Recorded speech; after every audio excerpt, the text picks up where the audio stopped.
And the first item is First Nations land acknowledgement. TNID acknowledged that we're connected with many First Nations communities across our vast regional district. And today we are located on the Tecumseh-Shrepnic territory, situated with unceded and ancestral lands of the Shrepnic Nation. The TNID appreciates the partnership that we have with Tecumseh-Shrepnic and respect the territory and land on which we are gathered today. Okay, any additions or deletions? We are going to have a budget discussion that we'll have at the end of our current agenda. That'll be after our EA roundtable, and it'll be open for budget discussion at that time. So the first item on the agenda is to move the minutes from January 21st. Sorry, Chair. Yes. As you'll be adding this item to the agenda, would you mind adopting the agenda as amended, please? Okay. Yeah. Thank you. So we need to adopt the agenda as with the new. Okay. All in favor? Motion's carried. So now we get to do the minutes. Need a motion for move and seconder. All in favor? Motion's carried. And the first thing we have on our reports is the Fire Smart update. And I would imagine. Great. Thank you, Chair. Good morning, everyone. Definitely give you guys a quick update on the Fire Smart program, what we did in 2025, and also with Mr. Austin Potts here, a quick update on the grant funding, as we're all aware that did take a bit of a change this year, and it was very, very public and seemed a little bit scary on the front end, but I don't think it's quite as bleak as it was first thought. But really start with the program background. As you're all aware, the Fire Smart program delivers risk reduction through free home assessments, public education, outreach, mitigation support, which is a lot of our wood chipping programs, and financial incentives via the rebate program. Right now we're in a 2-year funding window that ends June of this year. And then we'll be forwarding to an application to go to 26 funding window. So right now it's June 24 to June of this year. Kind of a side note, awkward for us internally because it doesn't line up with our annual budget. So I know Austin pulls his hair out regularly when we try to figure this out. But going back to kind of the metrics on the 25 rebate program, we had 2 rebate programs in place. One was for $500 to do the immediate zone from basically the face of your house to 1.5 meters out. And then we started a senior program for a $750 rebate, and that went through all 3 of those zones. So basically from the side of your house to 30 meters out. And within 2025, that utilized $38,000 of rebate money that went back to individuals to help support that mitigation work. In total, we had 338 Fire Smart assessments in 2025. And looking back at 2024, we had 302, so a slight increase from the previous year. Changes for 2026 with our rebate program, because that really has driven a lot of people to do work that may have not otherwise been able to for different reasons. We're going to a 1-tiered program of $1,000 rebate, and it's going to go to all 3 zones. So no longer will we have that 2-tiered kind of program for seniors and non-seniors and 2 different levels of mitigation areas, but just one simple $1,000 rebate, which means you have to do $2,000 worth of work essentially to get the $1,000 rebate, and it goes through all 3 zones from 0 to 30 meters.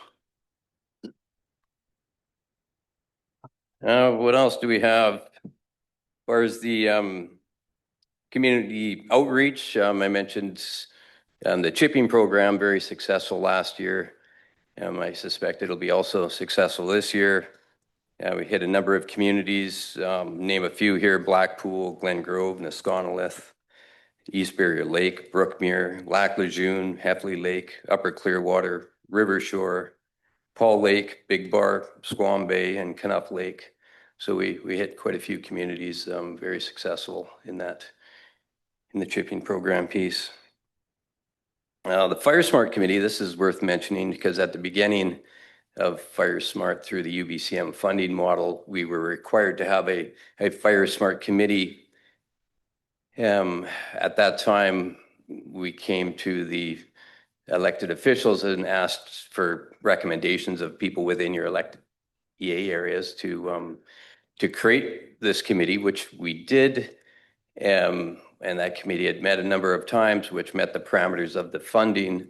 Now, the funding, I guess, rules of engagement have changed a little bit last year, and they wanted to have a more pointed committee, which is made up of agencies, provincial agencies, local governments, First Nations. So it's no longer I guess, grassroots committee made of appointments of people within the communities, but actually people that are staffed in different positions that can help really move forward on those fire smart activities. So what has happened now with all those people that were originally in the Fire Smart Committee, they were all received letters last year thanking them for their term and their service to support the Fire Smart program, explaining to them the transition through UBCM requirements and to where we are now.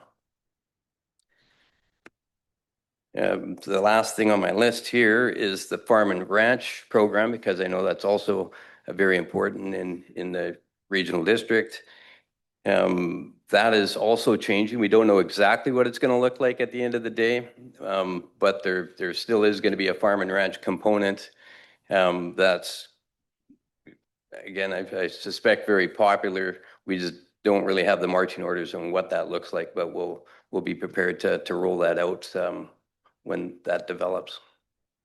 And other than that, that's pretty much my snapshot of 25, a couple seeds for 26. And so any questions before Austin jumps in on what he knows about the grant program?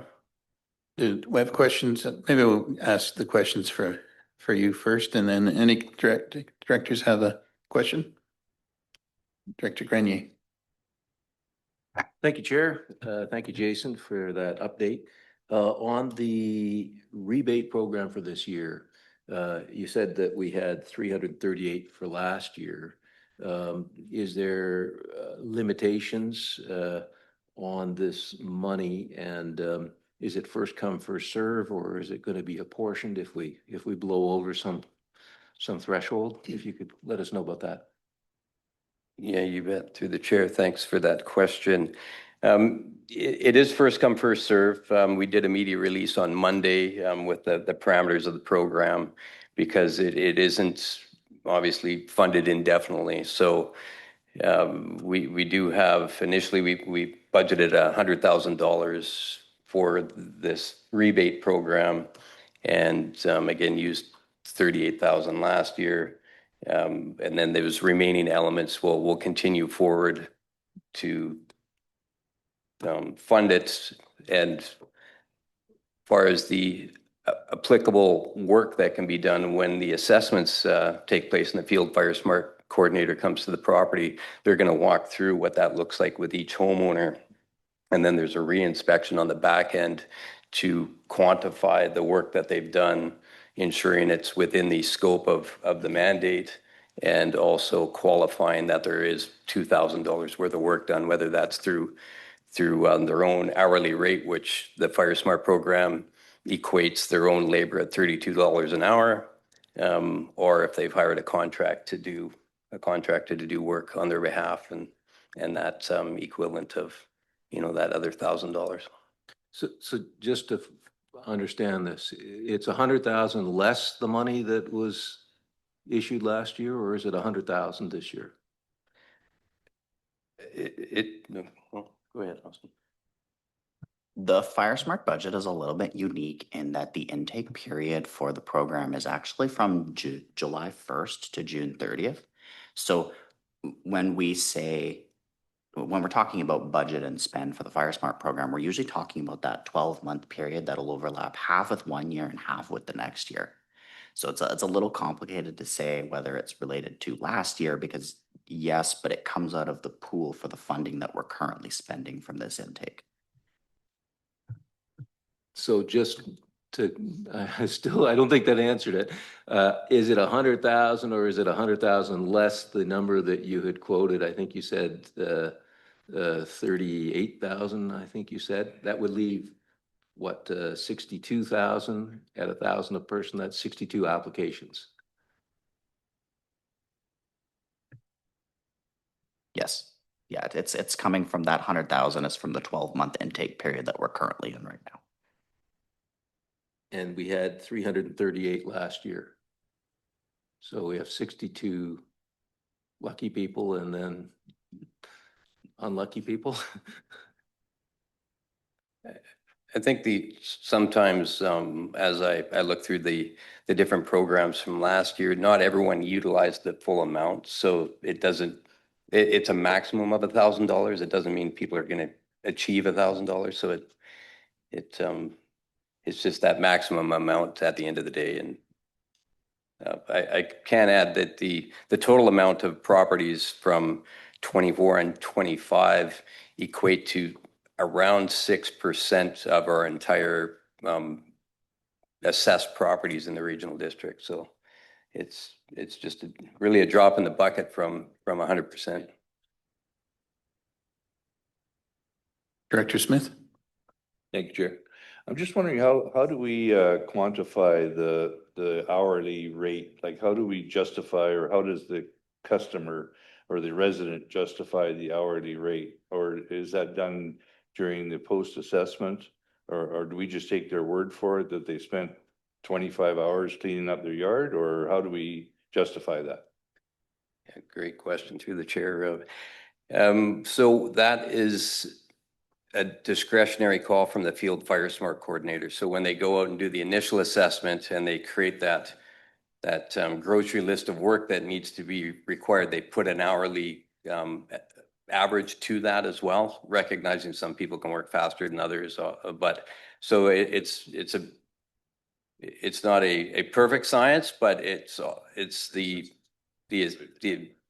piece on the when they come back for their second assessment is that they're the litmus test, I guess, at that point to say, okay, well, to move that wood pile, I gave you 3 hours and you're putting in 10. That doesn't take 10 hours. So hopefully there's not a lot of conflict in the field with that, but I don't think we've ran into that problem yet. Everyone's been very honest and it's been, never really challenged.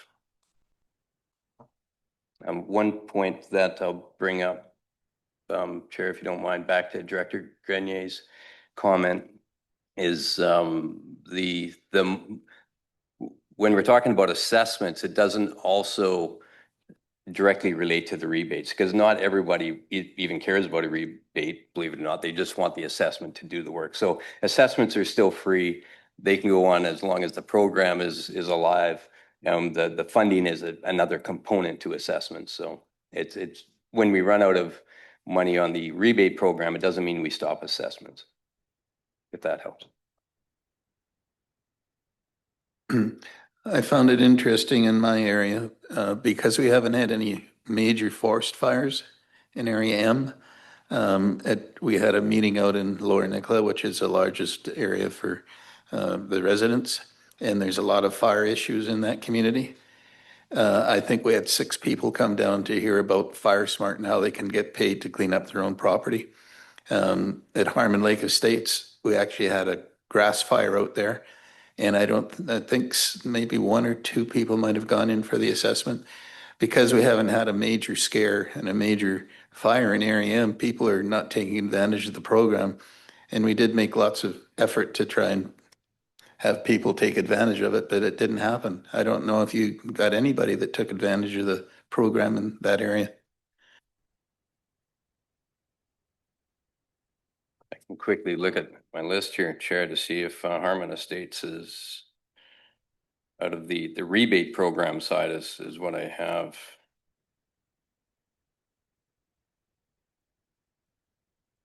I know one property owner had it assessed, but I don't think she took advantage of the program. But she did use the assessment. No, for all the rebates that happened last year, which were 58 in total, none of them were from Harmon Estates. I will add though that 45 of the 58 were the senior program, so it seems that seniors were more on top of this than non-seniors. Any other questions? Go ahead, Director Morris. Sorry. That's okay.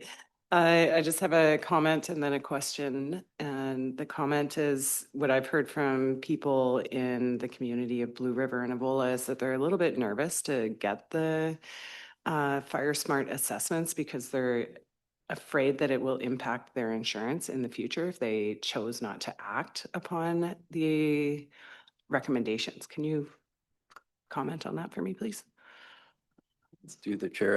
Absolutely. That isn't an uncommon comment. That's people are afraid their assessment may negatively impact insurance premiums. Our comment back to that is they're totally two different things. We don't send that information anywhere. It stays here. It doesn't go to insurance companies.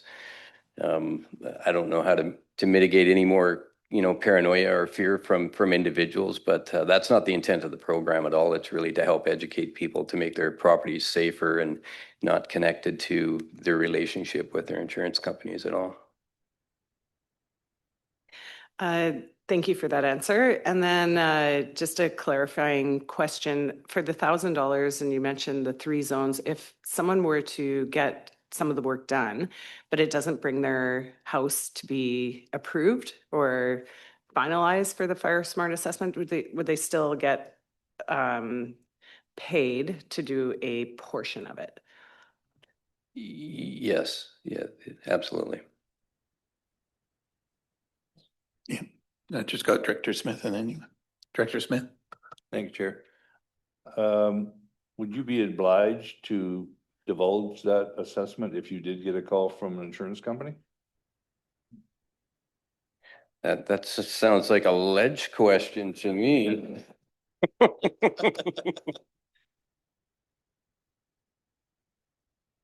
That would actually go against our privacy regulations, so we would not be able to do that.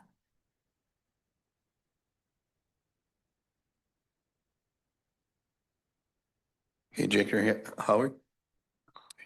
My question, I may be asking the wrong person, but in my area, I have a small side road that is a dead end road. It has 4 homes on it. They're probably about 40 feet from the roadway. On the other side of the roadway, there's probably, I'm guessing, an acre, maybe less than an acre of land that's owned by BC Highways. And it is overgrown with dead brush and old logs. And how do we go about getting that fire smarted?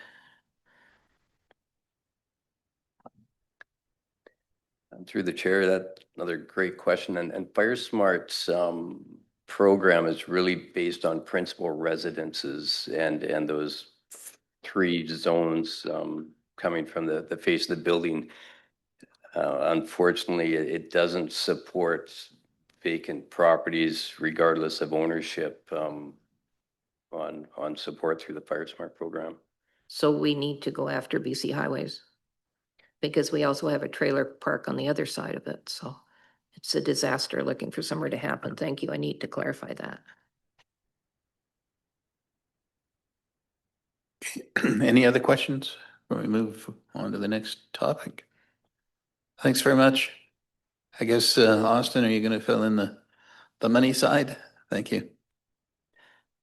So my speaking notes here say that I meant to talk about what we don't know, and unfortunately, that is a lot.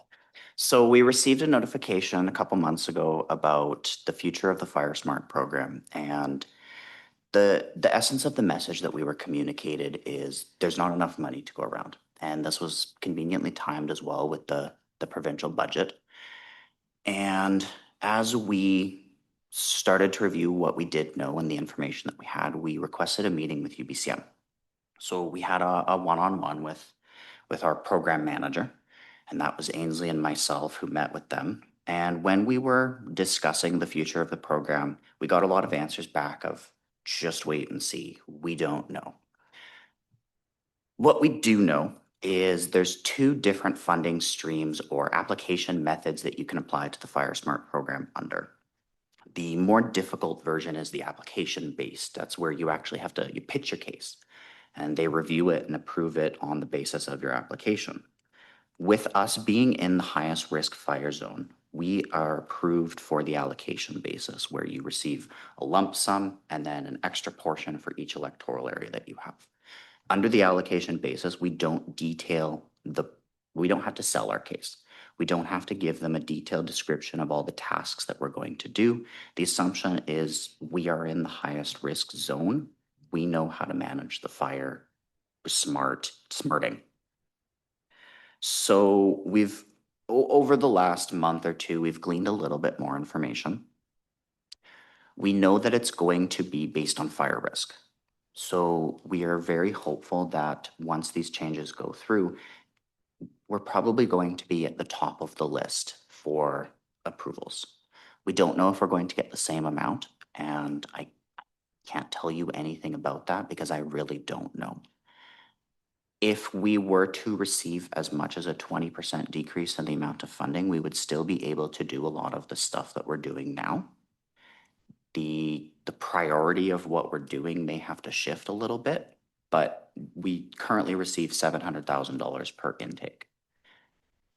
It's likely that the regions that will see the largest hit to this are low fire smart risk regions, areas out on the island that are not as susceptible to fires as we are. It's beyond that, we really honestly don't know too much. We are hopeful, we're feeling positive about it. We've talked to different groups that are reassuring us that we don't need to be too worried. To be completely realistic, we should expect a little bit of a decrease in funding, but it is, I would say, next to impossible that we don't receive funding because of how high the risk of our area is and how large our area is. The other thing that we do know when we're looking at our current intake, so we have to have our application submitted by April 30th. All applications are being reviewed at that time, and it takes them a few months to actually review the applications. So our current funding stream, as I alluded earlier, is ending on June 30th. But because the applications are due April 30th, it's likely we won't hear back until August. So we've had a conversation with UBCM about that as well, and they've let us know that if we submit a program extension request with our application, they will allow us to continue our current funding until the next round of funding starts so that there's no lag time in the middle where we have to worry about where money's coming from. Short of that, I think that's most of the information that we know, but if anybody has any questions or would like us to investigate something specific, please let us know. Director Grenier. Thank you, Chair. So on that basis of when you hear from UBCM, aren't our Fire Smart coordinators weren't they all hired on the basis that this was a fully funded program? And what is our obligation if the worst were to come about and they said the program is canceled? I guess that we would be needed to be in a position to give proper notice to our people that the program's been canceled or something else.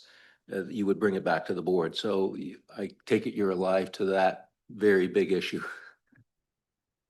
Yeah, and I could respond to that through the chair. Yeah, we're very much alive to that issue, and we expect to have enough notification ahead of time to know, what the application process looks like, and when we receive notice of how much we're receiving, what the program will look like, the board will be apprised to that. If the worst case scenario is we get no funding or a significant decrease in funding that we need to alter our program, we would bring that back to the board for recommendations and decisions about the structure moving forward. So for example, the board could consider whether or not they want to use taxation to fund an ongoing position or a portion of the position. That would be one of the things the board can consider if they want. But back to the specific staffing questions, yeah, all of those positions are grant funded. All the people in those positions understand they are subject to grant funding, and we're covered there. No obligation that those continue without funding. And I have a question around the financing. The one thing that did get asked is why municipal, for instance, the city of Merritt, I think they had a $5,000 fund for doing fire smarting around their property. And we only had $1,000, and I think the regional districts all had the same. Well, obviously, I don't know what the other regional districts had for a lump sum payment, but they couldn't figure out why the regional district only had 1,000 and the city of Merritt had 5,000. I don't know if anybody has the answer to that. I didn't have an answer. I didn't know why. Yeah, I could start on that answer, and these guys will jump in if I misspeak.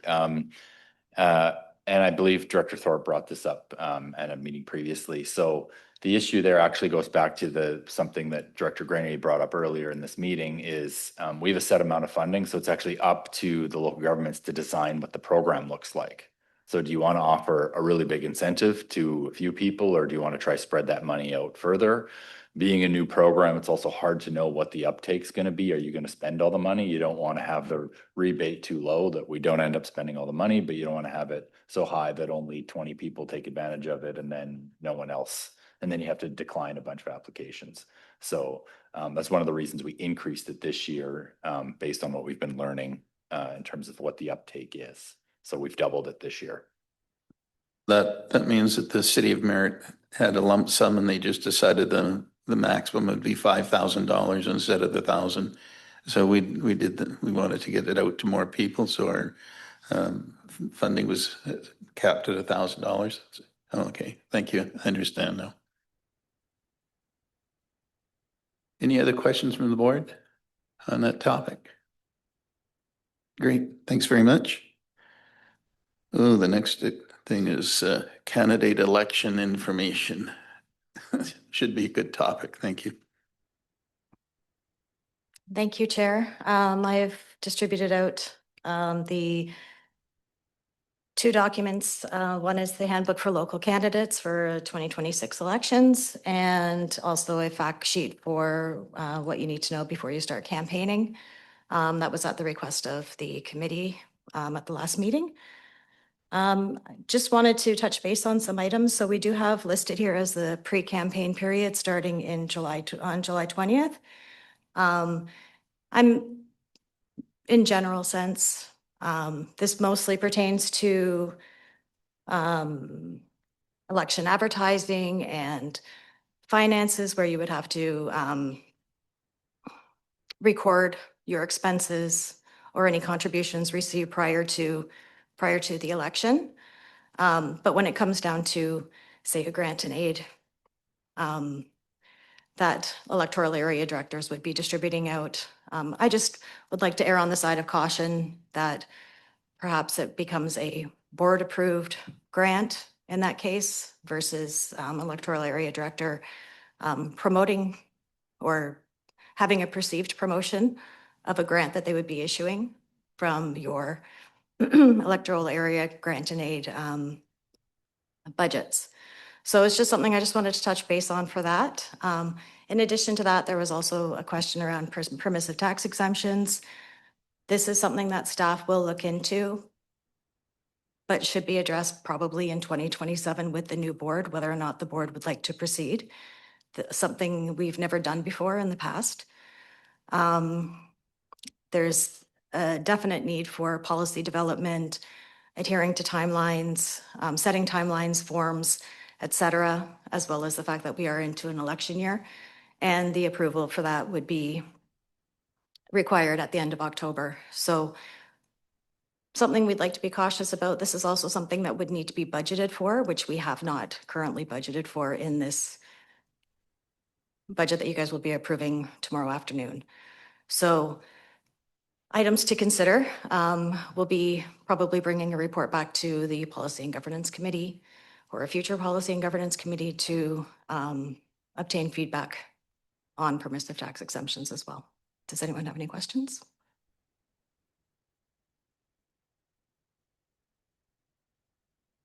So from what I understand, as far as your grant and aid is, should be allocated by the 1st of July or the end of July?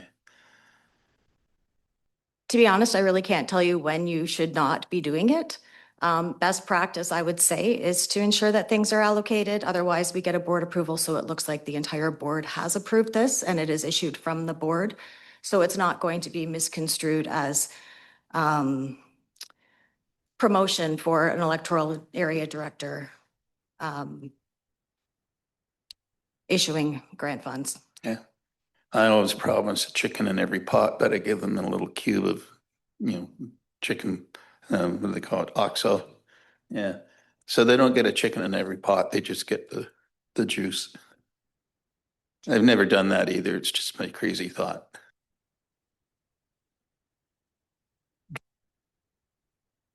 Thanks, Chair. I think that there is something that says that there's a certain period before the election.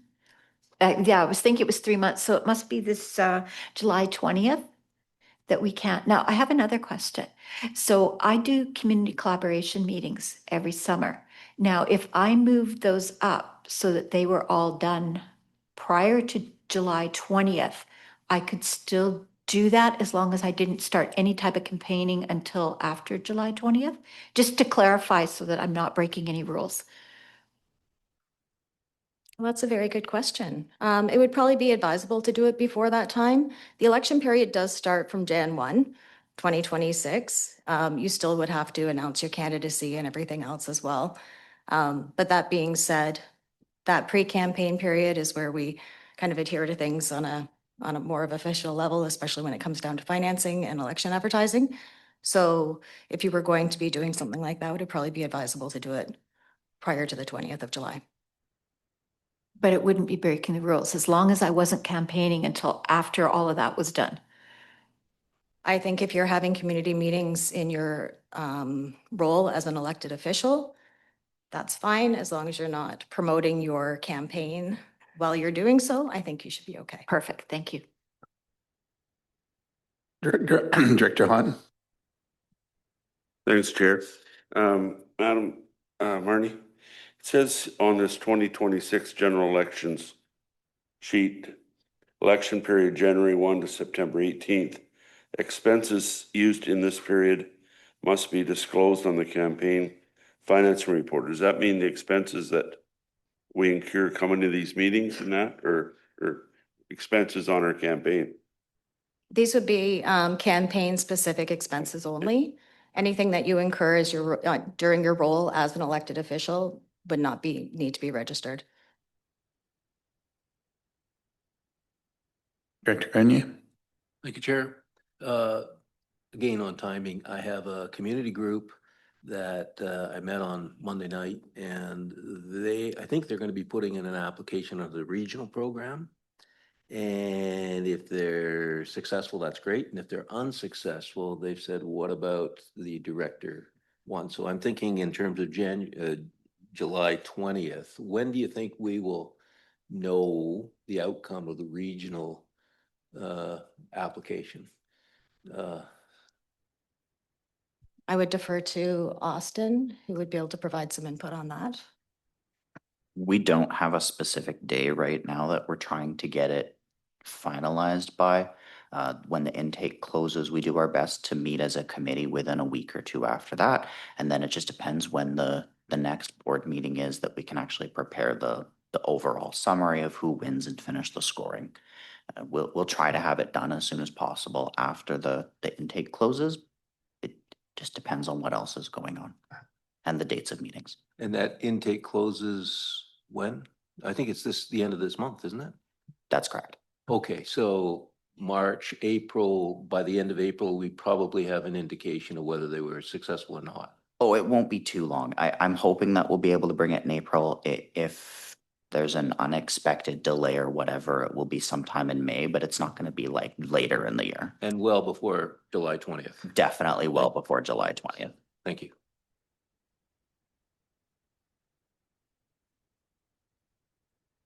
If it does end up being after July 20th, as we've done in the past with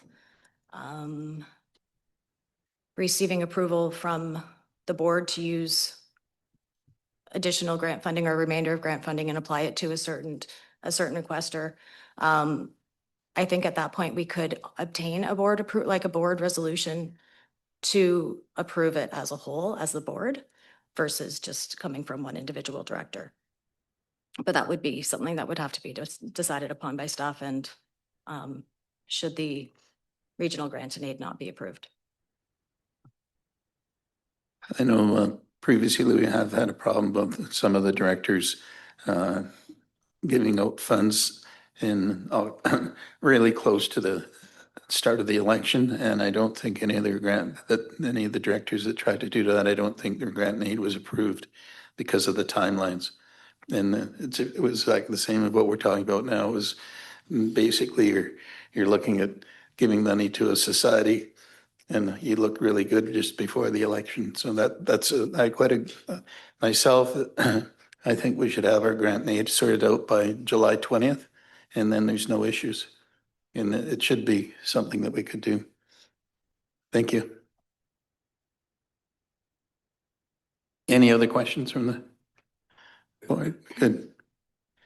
Okay, our next item is Union of BC Municipalities Electoral Forum debrief, and I think Corbin's doing that one. Yeah, thanks, Chair. Nothing formal in terms of a presentation to the committee this morning, but more just wanted to provide an opportunity for directors to provide feedback. What kind of the feeling was on the EA directors forum that was a couple weeks ago in Richmond. And as we look forward to 2027, is there an opportunity for the TNRD to provide some feedback to UBCM as to how they facilitate that? And any suggested changes that directors might have. I know it was great to see Director Thorpe and Director Sow as part of panels during the meetings. So that was positive, but I also heard some feedback from directors that perhaps there are some things that weren't so good about the forum in terms of how it took place and topics on the agenda. So just wanted to open it up for comments from directors and if there's anything that directors would suggest the TNRD recommend to UBCM moving forward for the EA Directors Forum that takes place annually. I got a comment. I enjoyed the convention a lot. There was lots to learn and lots of networking, but I was really disappointed in the presenters and not Joseph and not Trish, because both of you folks engaged the public. You weren't just reading, you were actually engaging the public. And a lot of that was all shown on video, like the talk was all written up on video, and that person stood up there and just read what was on the sign. There was no emotion. There was no, this is a good thing, this is a bad thing. We were falling asleep on our chairs because it was that boring. And yet there was a lot of information to be got. And I found myself, I was disappointed. But I have to say, kudos to the TNRD folks, because you guys did a really good job. There was others that did a good job, but on overall, if you've got it all written out, talk it up, but don't just read what's on the board, because everybody's taking a picture of the board and not listening to what you're saying. So that's my 2 cents worth. What I found with some of the sessions, it was information that I already knew, but you basically went through it, and like the communications ones on how you handle communicating on, I basically knew some of that, but it informed you. For me, I would never go on any sort of social media after listening to what was going on there. So that part I found interesting. And the other one was the walkthrough the RCMP did for their body cameras. Now that was really interesting and informative. So they now have, I can't remember how many they have. There's going to be about 4,500 cameras in BC? I think they got about half of them rolled out. And it does change people's attitude when an RCMP officer comes up and with a camera sitting right here and he's filming everything that's going on. And they can use all that in court. It was an interesting presentation and quite informative on that one.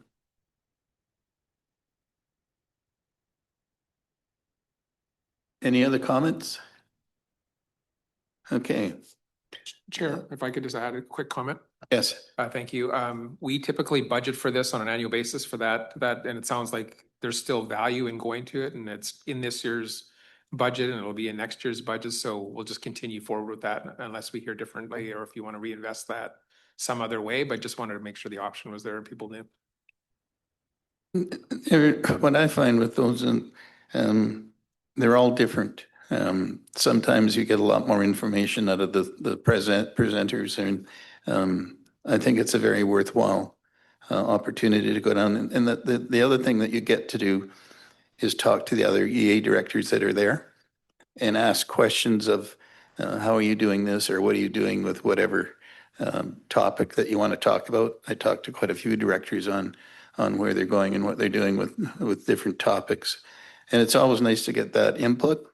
And that's the only way that we get to communicate directly with other regional district directors. And when you go enough, you get to know a lot of directors that have been there for a long time.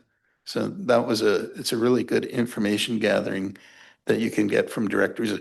You just have to go and talk with them. And they're quite straightforward with what they're doing. Thank you for that. I just had a quick question. I know it's come back to me from a few directors on, there was lots of those great conversations like you're referring to, and they talked a little bit basically how the TNRD is stacking up against other regional districts or municipalities. And I've heard some good feedback and I've heard some opportunities. And I just wanted to see, is there anything that comes to mind that we maybe should be looking at from an opportunity standpoint, or things that we're doing well in comparison? I just have a question. I'm not sure who puts the agenda together for that. Did we all have input into that? Maybe Trish could. Do we all have input into that as far as agenda items are concerned? Are you talking about the EA forum? In terms of the agenda for the EA forum, Geraldine Kirk sent out something early on, and she was asking for suggestions and ideas. And actually, that was how I ended up on that panel. Patty from Fraser Valley Regional District was talking to Geraldine, and it was suggested that that would make a good panel discussion. So that's how that came about. I think as EA directors, we have the choice to be as involved or as sit back and listen as we choose to be. But it does require reaching out to Geraldine, I think, right now on that kind of thing. And I think it's as good as we make it. Dr. Grenier, you had a question?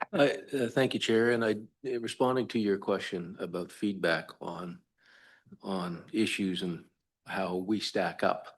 USOF was on the panel where they were dealing with withdrawing from services, the ability to withdraw from services. And that's a fairly nuclear option.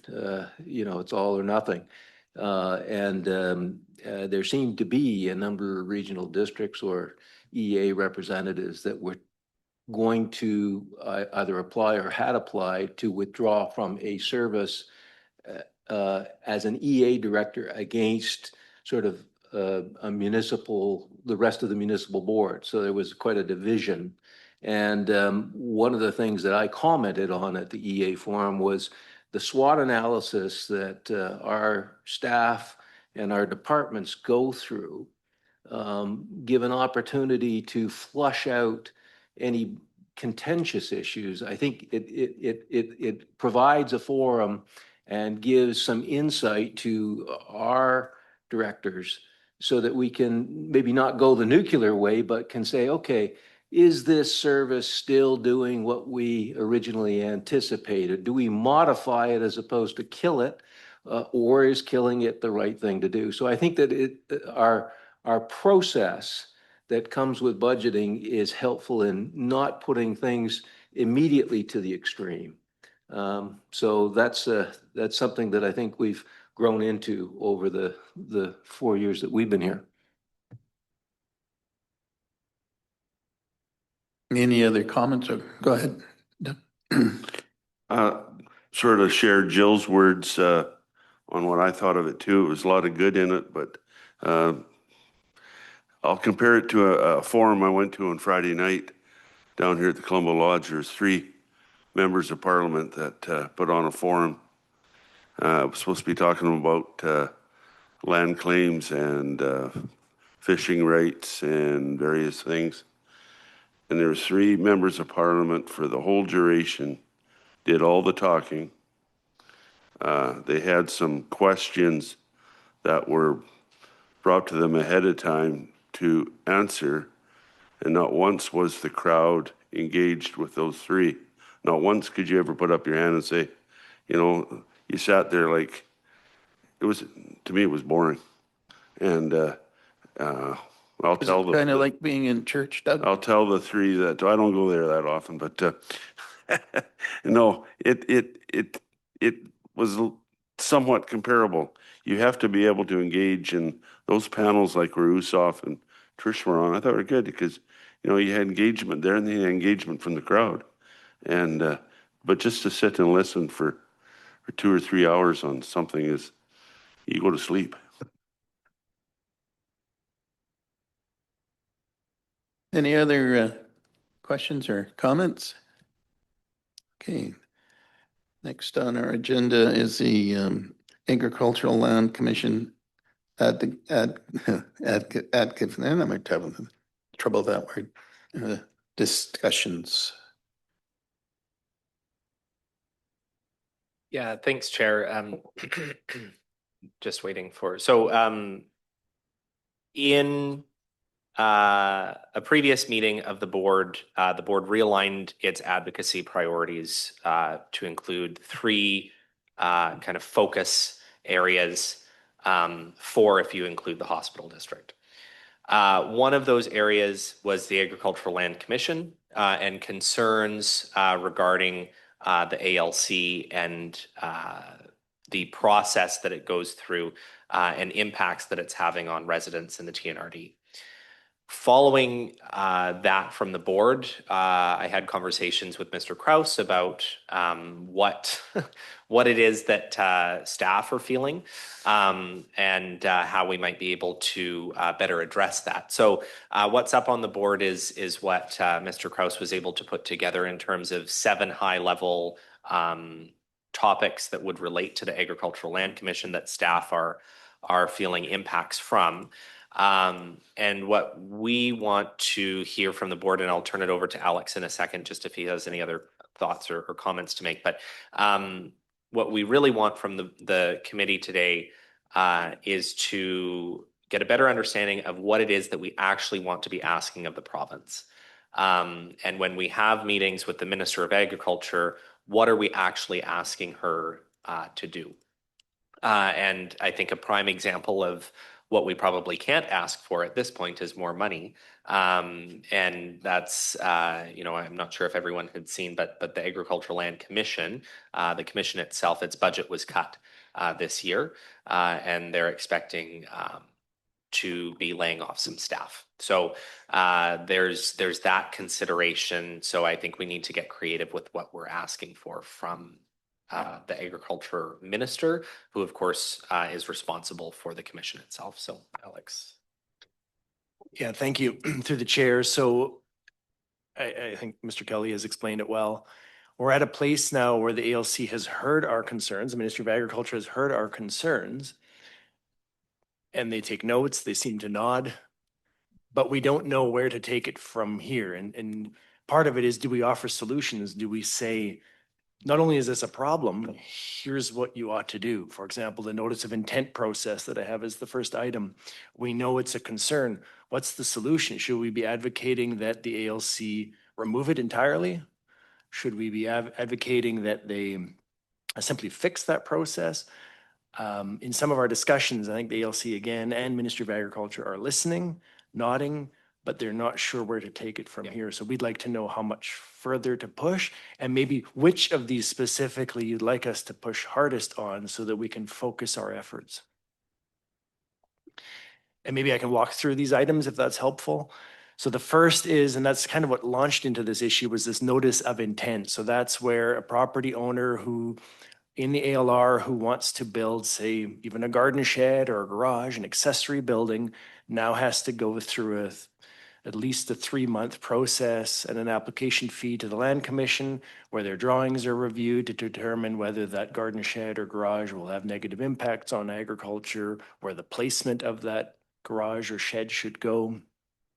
And that one's caused us a lot of concern because most people don't know about this stuff because it's launched by the ALR, put on their website, but there's no public announcements. And so residents come in with a building permit. Our staff have to flag it and give the bad news that they now have to go through this other process and we can't issue the building permit. So that's when we first discussed with the board and the EA directors this concern that our staff were having to be the bearers of bad news and we're having to push our residents away. And the ALC hasn't communicated this. So that's the notice of intent process. That's a big one. I think we can continue to push on that if the EA directors agree. Question is, what are we asking for? Should we say, go back to the way it was pre-2019, where the ALC shouldn't require this? Or should we be advocating for just improvement, streamlining of it? I think we're seeking some direction there. Number 2, fix ALC mapping. I mean, this could almost be number 1. These aren't necessarily in order of priority. I'm just giving them in this order, but part of our problem is that we're trying to implement requirements like notice of intent on properties that probably ought not be in the ALR. So if we had it where only properties that are in the ALR actually have agricultural value, then it might be easier to have more stringent regulation. So an example would be all the little lakeshore lots on Green Lake. Those are cabins, those are recreational properties and homes for residents. That's all in the ALR. And the ALR has said, well, local government, if you would like to go through a process to remove it, you're welcome to do so, but it's all on you and you have to consult with the public. We're not going to do it. So fixing their mapping has been something that many local governments have been pushing for, and the ALC has simply not taken that approach, probably because it's difficult and controversial, and it's time consuming. And earlier this week, again, we got a memo from the chair of the ALC saying that their budget has been cut and they're looking at laying off staff, as Mr. Kelly has said. So it's unlikely they'll be doing more work in that regard, but we could certainly push for fixing the fundamental problem before dealing with the specifics of the regulation. Number 3 was the one size fits all problem that we continue to have. I mean, we used to have for a while, there was the 2 region model. There was the Lower Mainland and certain rules that applied down there, and then the rest of BC. And this that was removed by this government. Advocating to go back to that might not have a high chance because it was this minister who brought it in, so it's unlikely that they will want to go back to that. But again, is that a voice? Is that something that the EA directors want us to be pushing for, or do we just focus on other items? Speeding up the application review process. Again, that's what we're hearing from our residents saying, even if we have to go through this NOI, why do we have to wait 3 months for an answer? And why is my building permit being held up? Again, advocating for speeding up the application process probably isn't going to help if they're laying off staff and they're having a hard time keeping up the way it is. The compliance matter and enforcement. We have an issue where when people do build unlawfully or use agricultural land unlawfully because it's too onerous to go through all of the steps needed to do it right, the ALC has very limited enforcement. And what we're hearing is that some of the first cuts that they're going to be making will be in that field in the Department of Enforcement. So we can advocate for that, but again, it's in line with the fact that they're cutting right now. Improving consultation, I think that's a big one, is that when they do roll out these changes, we get an email a day before it goes out. There's no consultation, there's no opportunity for input. The board doesn't see it. Staff see it, but it's not asking staff for input. It's telling staff that you're going to see this on the website tomorrow. So I think that's something that needs to be improved. And then finally, there's this issue of the non-adhering application process where this is a very specific one, but we've had several residents impacted by it where if they're building a new house and wish to keep the existing house while they're building, the ALR no longer allows that and requires you to do this non-adhering application. And then if they approve it, they require a $50,000 bond from the property owner. And many residents who are building a home don't have an extra 50,000 available to them to do that. And I guess that all falls into this theme of the ALC has built this bureaucracy now, and they don't have the funding to be able to support it. So do we advocate for changes to their processes, or do we just focus generally on one or two of the issues? So a lot of content there. Maybe I'll leave it at that so that the EA directors can give me some input or note concerns here. Thanks.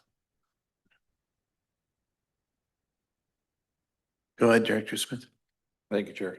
So using the Green Lake as an example, is there no mechanism for the regional district to apply to the ALR to have that whole area reclassified? Because it is not agricultural land anymore. It's all residential. There's nobody is farming that land. They never were and they never will.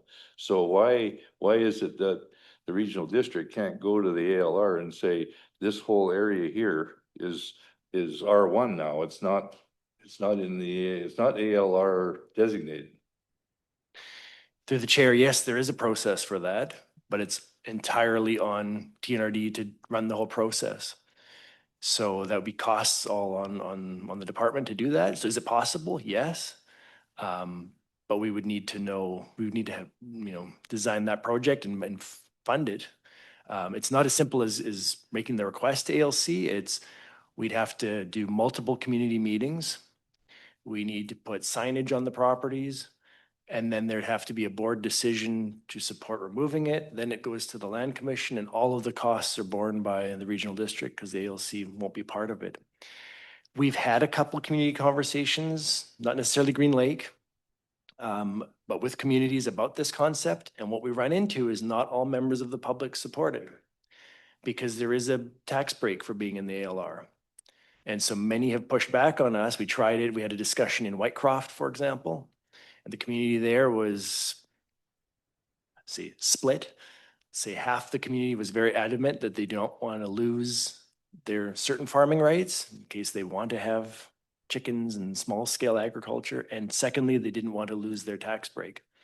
So then it became an issue of, do we as the regional district want to take on this responsibility, potentially upset, half of the residents out there, and bear all the costs of it simply to fix what should be somebody else's problem. So that's the other side of it. But can we go through a process? Absolutely. So for example, if Green Lake, if that was important to that community and the board directs staff to do so, we can budget accordingly and make that a project in a year. Yeah. So supplemental then, today, if a resident on Green Lake on the south side wants to build a shed or add on to their house or whatever, all of that has to go through the ALR? Correct. So if they build a detached garage or shed and they're in the ALR, they have to do the NOI process first. I'd be interested to, I'm just surprised that I don't hear that conversation, and there's a lot of that going on. So we don't give them a permit until the ALR is satisfied? We're obligated to hold back that building permit until it meets ALR regulations. Yeah. Thank you. Director Carney and Director Thorpe. Thank you, Chair.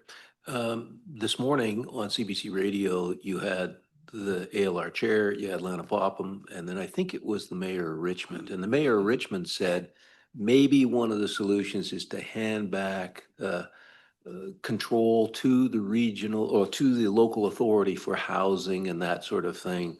This idea, I think you used the phrase, go back to the way it was. And it seems to me that by cutting the ALC, I think that that's a message from the minister to the ALC, stop, prioritize what is important to you, ALC, but maybe go back to the way it was. So if we're talking about what we should advocate, I think that that's one of the things that would be good for us so that we could issue approvals instead of submit something to the ALC. And maybe that's, in terms of priority, I think that that would be one of the ones that I would think would be useful for our staff to move forward with. Director Thorpe? Thank you, Chair. The ALC mapping, when we look at that, I guess maybe going back to the way it was, but we need to look at this ALC mapping. And it's not just Green Lake. It's all across the TNRDs, so I'd hazard to say it's all across the province. When we look at Wallachine, for example, it's ALR. When we were looking at doing the reservoir, it's an ALR. So now we're having to deal with that issue. This is respectfully, it's kind of a issue that was started by the province. So maybe we need to look at just how useful some of those lands are. Is this working anymore? And this one size fits all, it does not work. So maybe that, again, going back to the way it was and reevaluating exactly what ALC mapping is would be prudent.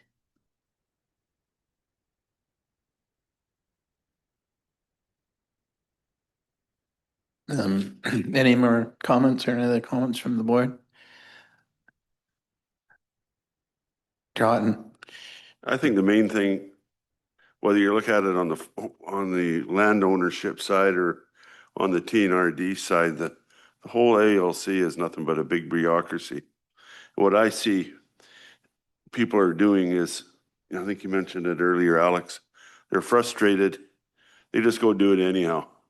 They'll take the chances and say, well, I'm sorry, instead of asking for permission. And it shouldn't be that way. It should be a system that, yes, we need development. We need, somebody wants to build another a shed or whatever in their place. What's the big deal? Why go through a whole pile of whatever? And I don't care what rural area you go around. Those things are getting built every day. And I guarantee you, 98% of them doesn't have a permit. You look at all the topsoil that left Aberdeen and went to Nutsford. There's a good example. I don't know if it's because the contractors or what were well, I think they were negligent, but the people that received that topsoil too should have had a permit from the ALR to receive all that topsoil. I think one person in Nutsford did get their knuckles wrapped, but what's happening with it? Nothing. Big pile of dirt sitting there. They can't figure out what they're going to do with it now. The idea was to spread it, seed it, extend their pivot so they could add some more irrigated land to. But no, you're in the middle of a bureaucracy.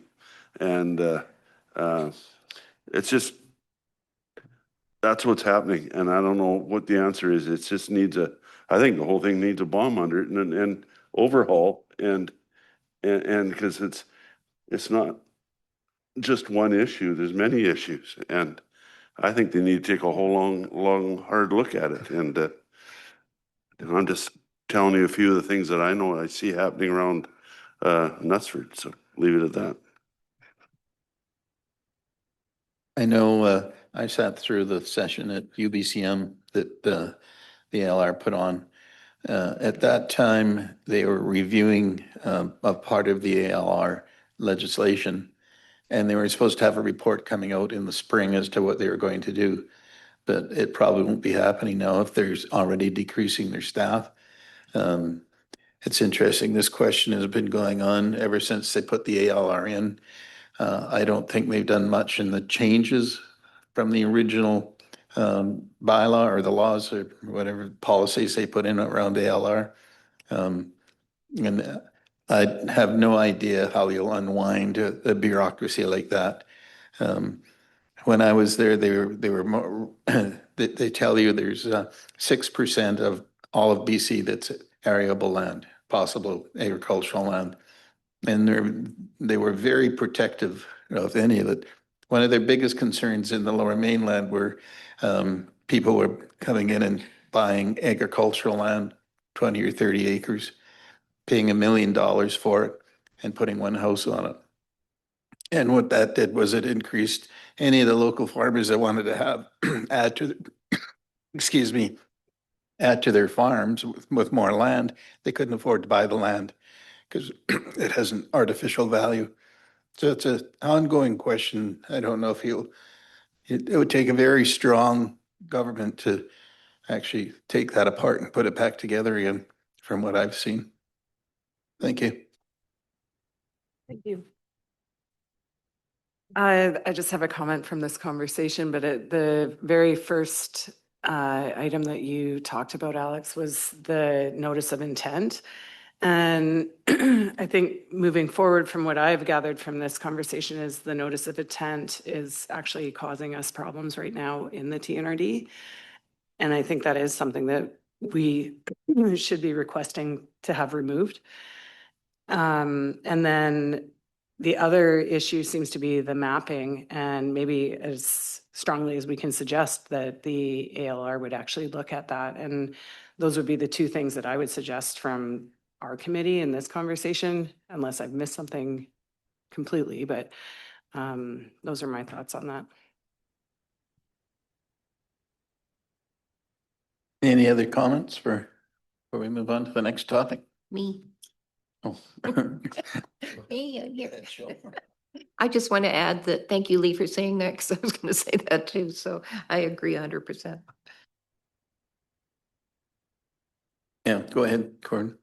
Just to recap the conversation and make sure that I'm clear in terms of the direction requested by the committee. So I think the biggest theme certainly that I heard from multiple directors, going back to the way that it was, and perhaps we won't say that when we're talking to the minister, we'll wordsmith that a bit, but certainly looking at the two-tiered system or two-zone system, I think is something that I heard from a couple of you, as well the mapping, of course, being a big concern, and I think that would be perhaps something that would tie into having the two-zone system that, you put the province into two zones and you also review the mapping, especially in rural British Columbia. I think the agricultural land that's in rural BC is probably more likely to have the issue of not being arable as opposed to the Fraser Valley, for instance.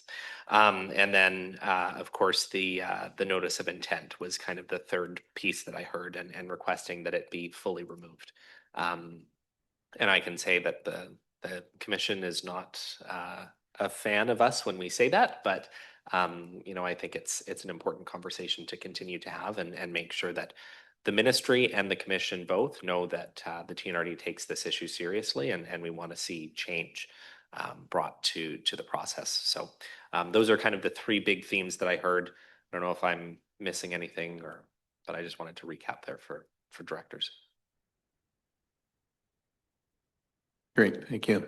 And any other comments? The next item on our agenda is the Thompson-Nicola entrance signage update.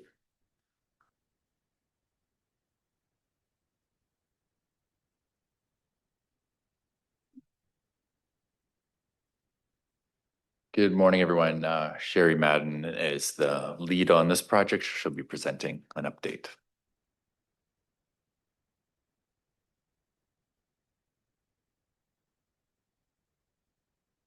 Good morning, everybody. If you can go to the next slide, please.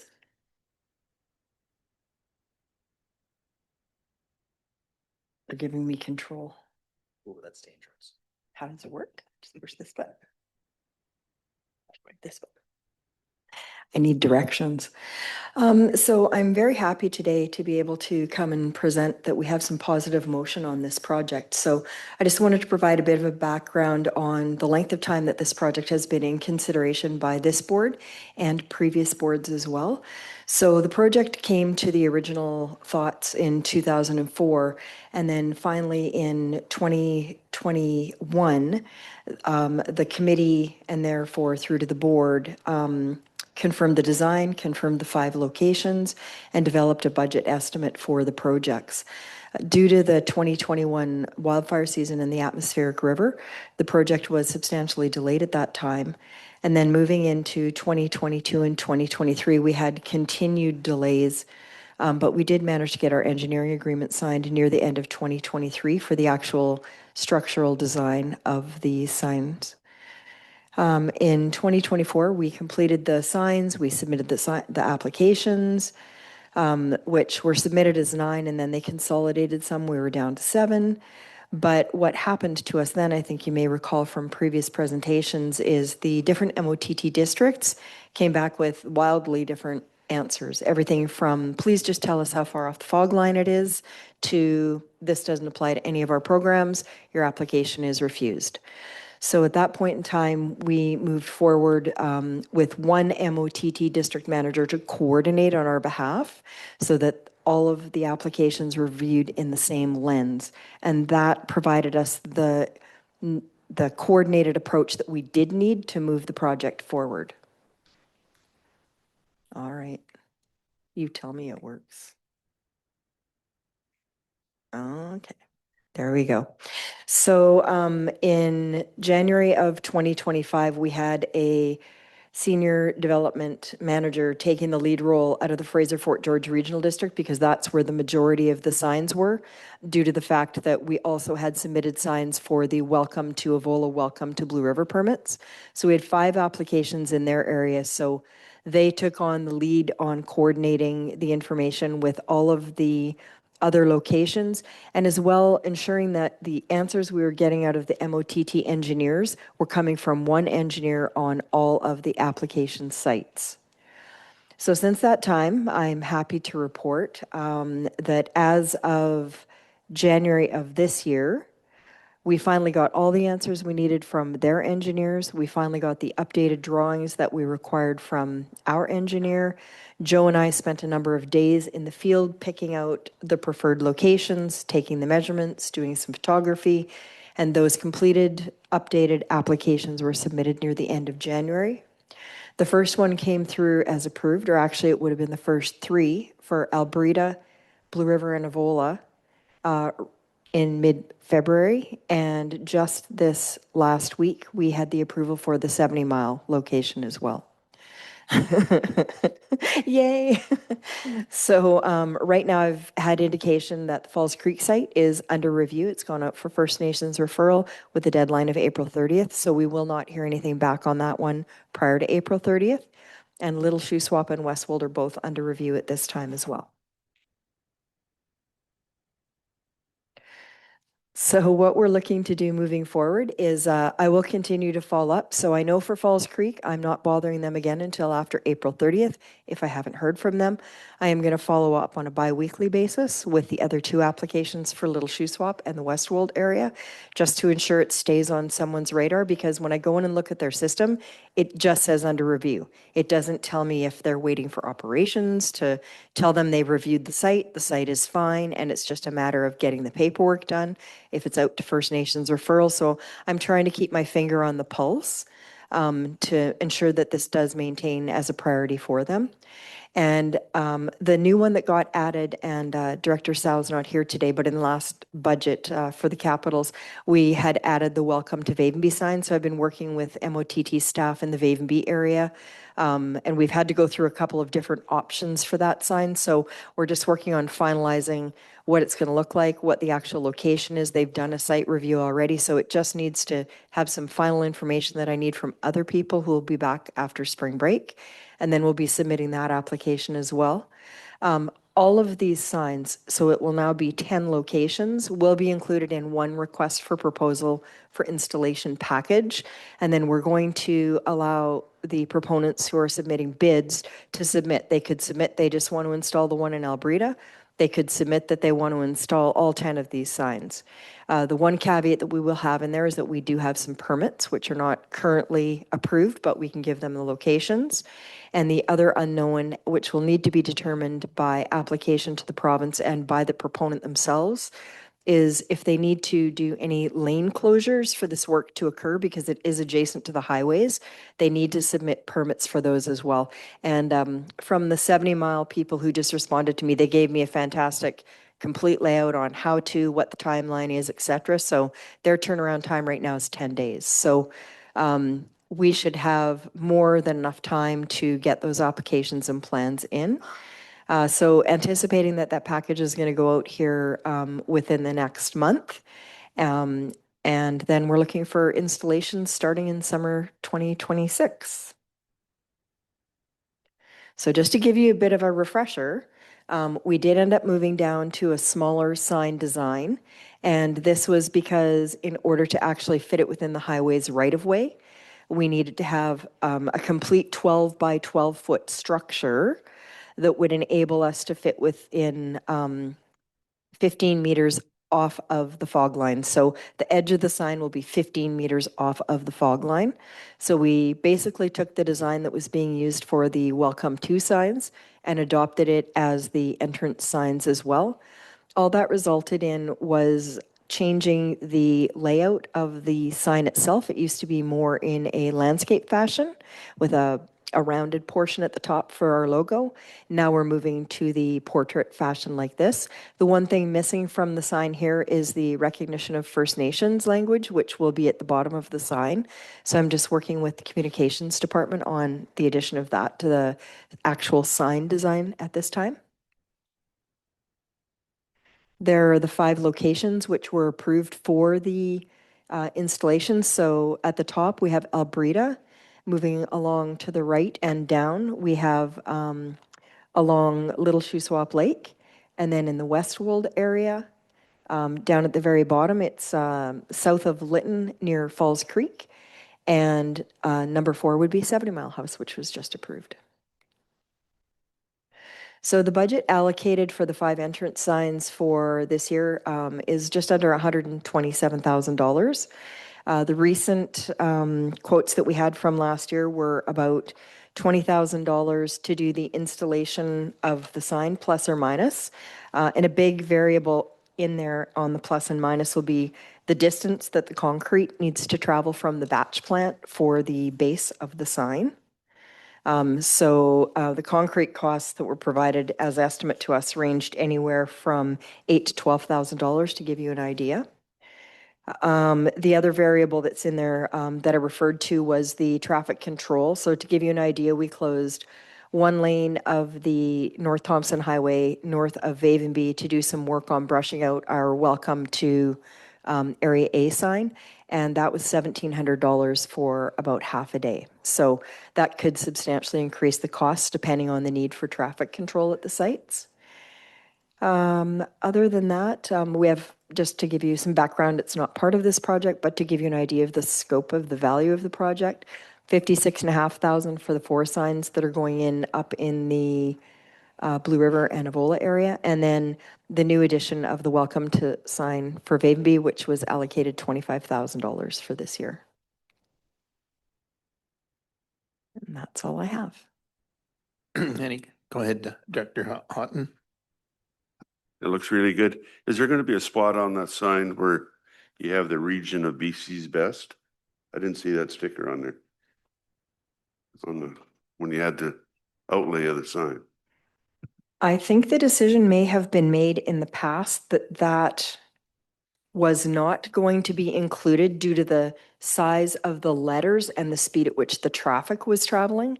Because when traffic is traveling 100 kilometers an hour, I think the size of the letters is something like 13 inches to actually make it visible, but I will check into that. Any other questions from the board? Yes, go ahead. I just have a comment, but wanted to say thank you, Sherry, for all the work that you've done on this. And it's a long going project. And I just remember sitting on the committee for the North Thompson's communities, no, different committee, but I remember sitting on the advisory committee many years ago talking about this in sign design. So tenacity is obviously paying off, and we're going to see that in the near future in the signs. And I think the residents will be really happy about this, because especially the Welcome to Blue River and Avola signs. But it's hard to say to residents, it's not our fault that it's taken this long, because I hate saying that, but I also think that people need to recognize that this was a very, very long process that was not in our control. So thank you for that. Thanks very much for the update. It's good to see that we're actually going to have some signage coming up after a 6-year effort by the staff and board. We're obviously moving in the right direction. Director Houghton. Sorry, I didn't ask this before. What's the holdup with the Westwold and Little Shuswap? Is it the Highways Ministry within that region themselves that hasn't approved it, or it seems like some of them got approved real quick? And so Fraser Fort George got approved very quickly because they were the ones coordinating the overall project. So they had all the knowledge the whole entire time.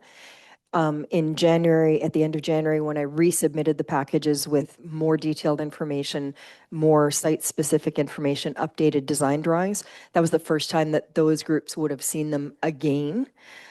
In the Westwold case, that was the one that came back to me initially and just flat out said, this is not permitted under any of our programs. So now it's under review by them. And I just haven't been able, I have received that they have receipt of them. I just haven't been able to make contact with an actual live person to have a conversation about, is it out for operations review? Is it out for First Nations referral? So it is with the ministry right now, and I will continue to try and find that body who can specifically identify for me where it is at in their review process. Because it kind of relates to a street sign that we wanted to put on Duck Range Road that sat on the shelf for how long, and I think Kevin can relate to this. It's funny, one day I made one phone call to one person, and I think it was about 3 days it got approved. And it seems like that area is a little harder to deal with maybe than some others.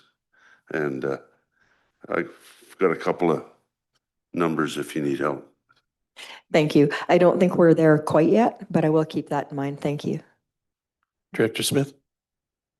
Thank you, Chair. This question would be for Officer Jeremiah. I'm just wondering if a photo op in front of the new sign is going to be classified as campaigning? Depends if the souls are only 71. As Scott just mentioned, I think it would depend on when that would be. If it was the entire board or, you know, all the EA directors, maybe that might be something that we can do, but time will tell. So any other comments from the directors? Okay. Before we get into the roundtable, I think we can all go and get a cup of coffee. Seeing as that wasn't here when we started, take a 10-minute break. Thank you.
Sorry, Chair, could you please use your mic? Thank you. Roundtable discussions, Director Sal's not here, so we go to Director Onslow if she has any roundtable issues. Thank you very much. It's been a little bit busy in TNRD Area B. We started off, or a few things that I'll talk about is had community meetings on March 12th that were in the communities of Avola and Blue River, and Avola had a little bit of less attendance, maybe 6 or 7 people. And anyway, we talked primarily about mosquito control and how that program would work, and about how it actually works for the mosquito control, because there's a lot of misconceptions of it being a spray, etc. We also talked about a history kiosk in Avola and the services that are going forward. I think having the community meetings are really important. The people and the residents appreciate having the staff come up and being able to have Q&A. So I appreciated that. I also met with the new Trans Mountain representatives for government relations and talked about some of the roads that have been damaged in Avola and Blue River that have yet to be repaired. Trans Mountain owns 4 or 5 houses in Blue River that they haven't made a decision on what they're going to do with those houses, whether they are going to sell them or demolish them. We've sent a letter, or I have, on behalf of the community of Blue River, asking that those houses be not torn down and put into the inventory, but we're still waiting on a response from their executive team. Talked about the impacts of the proposed pipeline devaluation and the impacts that it would have had on the community members, just to reinforce that that was very negative to our residents. And then, of course, drove them past the Tiny House Warrior encampment that is still there, and sat in front of that for a little while talking about the feelings of abandonment by a corporation and a community left holding on to the protesters that have refused to leave. So anyway, they got a good introduction to Avola and Blue River. And then, speaking of the Tiny House Warriors, the TNRD, I sent a letter to the Premier's office, as well as all of the ministries that we have been contacting for the last 7 years, asking for the removal of the Tiny House Warriors. That was on March 5th. And as of yet, there has been no response from any of the ministries. It's also gone to MLA Rosalind Bird, so waiting to see, she's our MLA up from the Prince George area, so waiting to see if there will be any action at all from the provincial government. And last but not least, I'd like to bring up that there still is no highway patrol officers that are based in Clearwater. And that's an issue. Last UBCM and the one before that, we were talking about highway patrol and the need for that along Highway 5, and that centralization of Kamloops was not working. And that is still the case. And there's been no reinstated officers. CVSE has had a good presence, but we do not have the RCMP presence. So it's a concern still for the communities. The highway is still a concern, speed is a concern. And I guess continuing to advocate for that as the TNRD director is something that needs to keep happening. And hopefully something will change on that. That's my update. Thanks, Lee. Director Smith, your turn. Thank you, Chair. So just a couple of things to report from Area E. I've been involved in the last probably month and a half or so dealing with MOT on a very serious situation that we have right at the intersection of Highway 97 and North Bonaparte Road. Over the past year and a half or so, we have had 3 very close calls. 1 was an accident, 2 was not, where we have had situations where residents are southbound on Highway 97 and are preparing to use the dedicated left turn lane, which turns onto North Bonaparte at the flashing light. And before they have actually made their turn, they have been passed on the left-hand side by a semi-trailer. So, which would mean the semi-trailer was in the oncoming traffic or in between oncoming and the hash marks that they put on the road. So it's extremely scary, and fortunately, MOT now has advised me that they have done a little bit of an engineering study, and they realize that there is a problem with the way that the lines are laid out on the road. The problem is that there's actually two left turn lanes. There's two that are not continuous. There's one left turn lane, then it goes back into the regular traffic, then another left turn lane right away. So they've agreed to do whatever is necessary to make some changes. You can't prevent bad driving behavior, but you can try and make it so that things. So we've set up a emergency community awareness meeting on the 14th of April. And we've invited the RCMP, we've invited Lauren Dirksen, we've invited MOT, anybody who will show up, and of course, all of the residents, because we've got to get awareness that this is an extremely dangerous intersection right now. And it's only a matter of time before I can't believe that when I hear the stories of the two people that told me exactly what happened, I can't believe that they weren't killed. It's just a fate thing that they didn't proceed further by the time the truck was passing them, because it's just a no-brainer. Anyways, it's a serious situation that we're dealing with. And other than that, Jamie and I had a preliminary meeting with the Village of Clinton, and we're looking into helping out fund the operation of the ice rink and the curling rink, which is a huge facility in the Village of Clinton for a town of 600 and some odd people, and so they're struggling a bit on how to fund the operation. And they've determined that there's approximately 25% of the people that are using both facilities are other TNRD residents that are coming from outside of this Village of Clinton. So we're going to be preparing a proposal to establish a bylaw to help out with the operations there. And that's basically it. Thank you. And just, when would that come from? That be for 2027 budget year? Did you get that done? Yeah. Yeah. 2027, 2028. Well, 2027 budget enforced in 2028. Yeah, process would likely be in 27, so then it wouldn't be in place until the budget year for 28. Okay. Next on the list is Director Thorpe. Thank you, Chair. So we have a couple of road issues too. It seems to be the theme today. Venables Valley has got some concerns about a very narrow corner that they've addressed before. So I'm just in the process of firing off a couple letters this morning to see what will happen with that. Actually, I was working with Lauren Dirksen last fall on an issue with the intersection at Wallachine and Highway 1.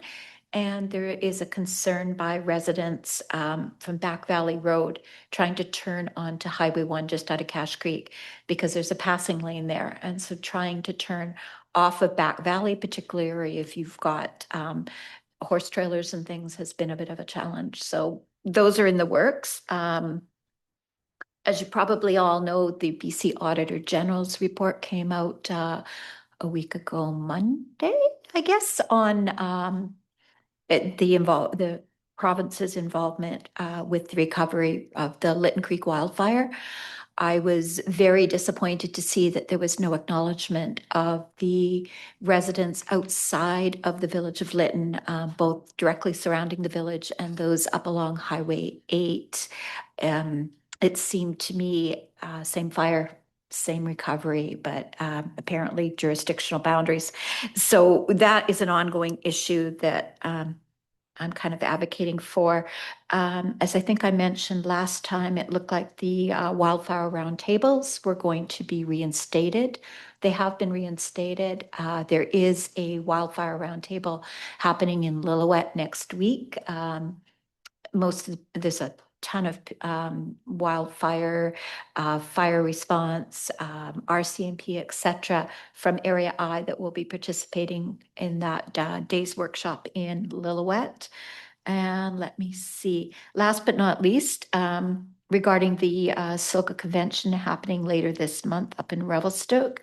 I had a meeting yesterday with the Silga president and with the keynote speaker, which will be the CAO of Fraser Basin Council, kind of going over the theme, which is growing together. And growing together, we're looking at economics, we're looking at agriculture, but we're also looking at collaboration. So that was one of the things that we talked about. We also made some recommendations for the Minister of Land, Water and Resource Management. She will also be a speaker at that conference. So we talked about water scarcity and having more collaboration with local government and with residents in terms of working together with the water scarcity instead of the hard-handed approach that happened in Westwalt. So thank you to Director Houghton for having brought that to our attention a number of years ago. So hopefully her speech and her ministry will help deal with that more effectively. And that's about it for now. Oh, community collaboration meetings. I will be doing those. I've got a schedule set up. I just need to confirm it with some residents. And I'm going to try and get that done in May and June of this year. So I'm nowhere near July. Thank you. Great. Director Grenier is next. Thank you, Chair. I'm going to start with the solar application, and you would have seen, and I'll be speaking to it tomorrow under new business, but it particularly affects our EAs. I hope that you might have seen the questions that I asked the Environmental Assessment Office. There was a meeting, an online Zoom meeting, I guess 2 Mondays ago, right after our last board meeting. We got notice, staff got notice, I got notice that the Environmental Assessment Office was having a meeting, a Zoom meeting on this solar plant in our area. I participated in that, and they were looking for approval to either have or not have an environmental assessment for this by Friday this week. The same people that presented to us a few months ago that said, oh, we're thinking about doing this, this is the checkoff that took place. The size of the proposal, phase 1, is 500 acres. The next phase is bigger at 600 acres. They're now considering a third phase that extends all the way down to Logan Lake and beyond the 500 and 600 acres. And so it's incredible to me that Environmental Assessment Office would be even not consider having an environmental assessment of something that's going to last 40 years on this footprint. Alex and I had an opportunity to talk about this, and I guess this is something that has come up since, I guess, the last consultation with Ajax. I'm sure Alex can speak to it, but I think we need to give direction to our staff that we need to get engaged. This was very much the Environmental Assessment Office asking other government agencies, do they have any comments? Do they want to comment on it? I said, how could we possibly comment on something when my next board meeting is Thursday, and Friday is when we're supposed to comment on it? I spoke to the ranching family that owns it this morning. I've asked for a letter from them for tomorrow. They are going to try to put something together, but they're very concerned. They did say that the proponent contacted them and they're going to speak to the proponent first week in April. So we have this sort of no man's land where this is a big footprint, just one project, and we've got many that we've heard about that are coming our way. We really don't have an understanding of the process. So I'm going to be asking tomorrow that the board give direction to staff to get engaged on this. And really, when I think about it, it's really not different than a master plan or a mine or something that's going along that is going to have a long-term effect for our constituents. And we have to get out in front of it, at least on behalf of our constituents. So stay tuned tomorrow. Oh, the one other thing is that I did get a call from Director Thorpe saying, I can't open these files. Those were the files that I was given by the Ministry of Environment that I couldn't open either. And so they've been circulated. Maybe staff can open them up, but I certainly couldn't open them up. All right. The next thing is on Monday evening this week, Mr. Vieira and I went to meet with the Savna Improvement District. You've heard before about the boat launch issues, and so we're hoping to help with that, and we've left a few things with them. I won't get into the details, but we've left a few things back for the association to consider relative to the third-party funding matter that we've been dealing with UBCM. We've been talking about the potential for opening up MOT rights of way to get access to the lake.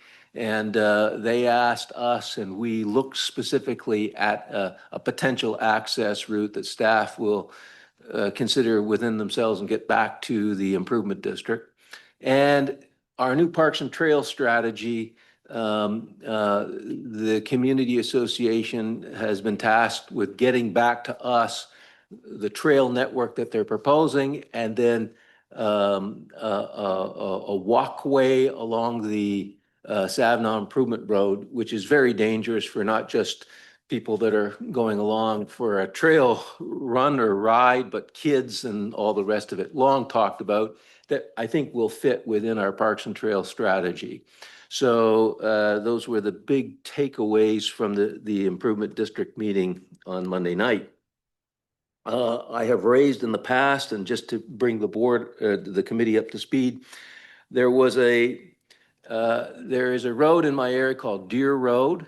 There is a orphan, I'll call it an orphan ministry approved road. The road goes nowhere. It just backs onto a bunch of lots up there.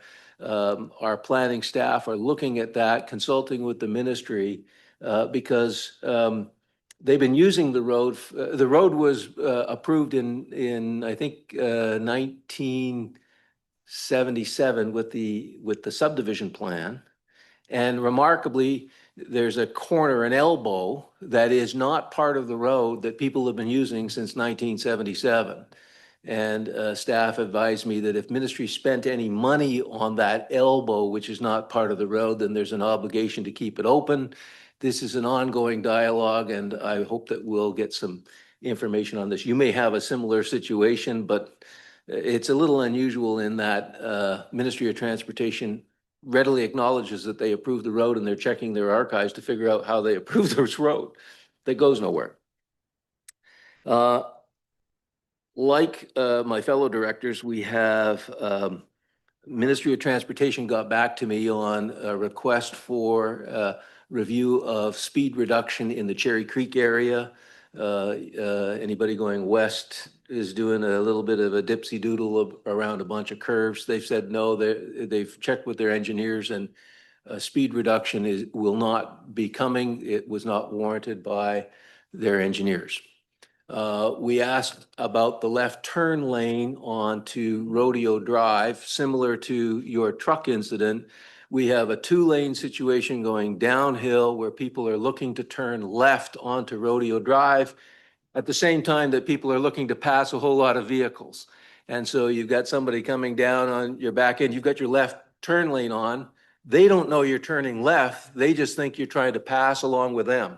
So they're bearing down on your back end. It's where the bicycle is, where that tragedy occurred, right at that intersection. It's the same tragedy that occurred when a car was pulling out left from Rodeo and somebody hit the horse trailer. The ministry says that they've looked at it in the past. You've heard them come here and say that they agree that this is something that they should put in a dedicated left turn lane. It's all about money. And they've put the submission in, but there's no answer yet on whether the minister is going to put the money towards that.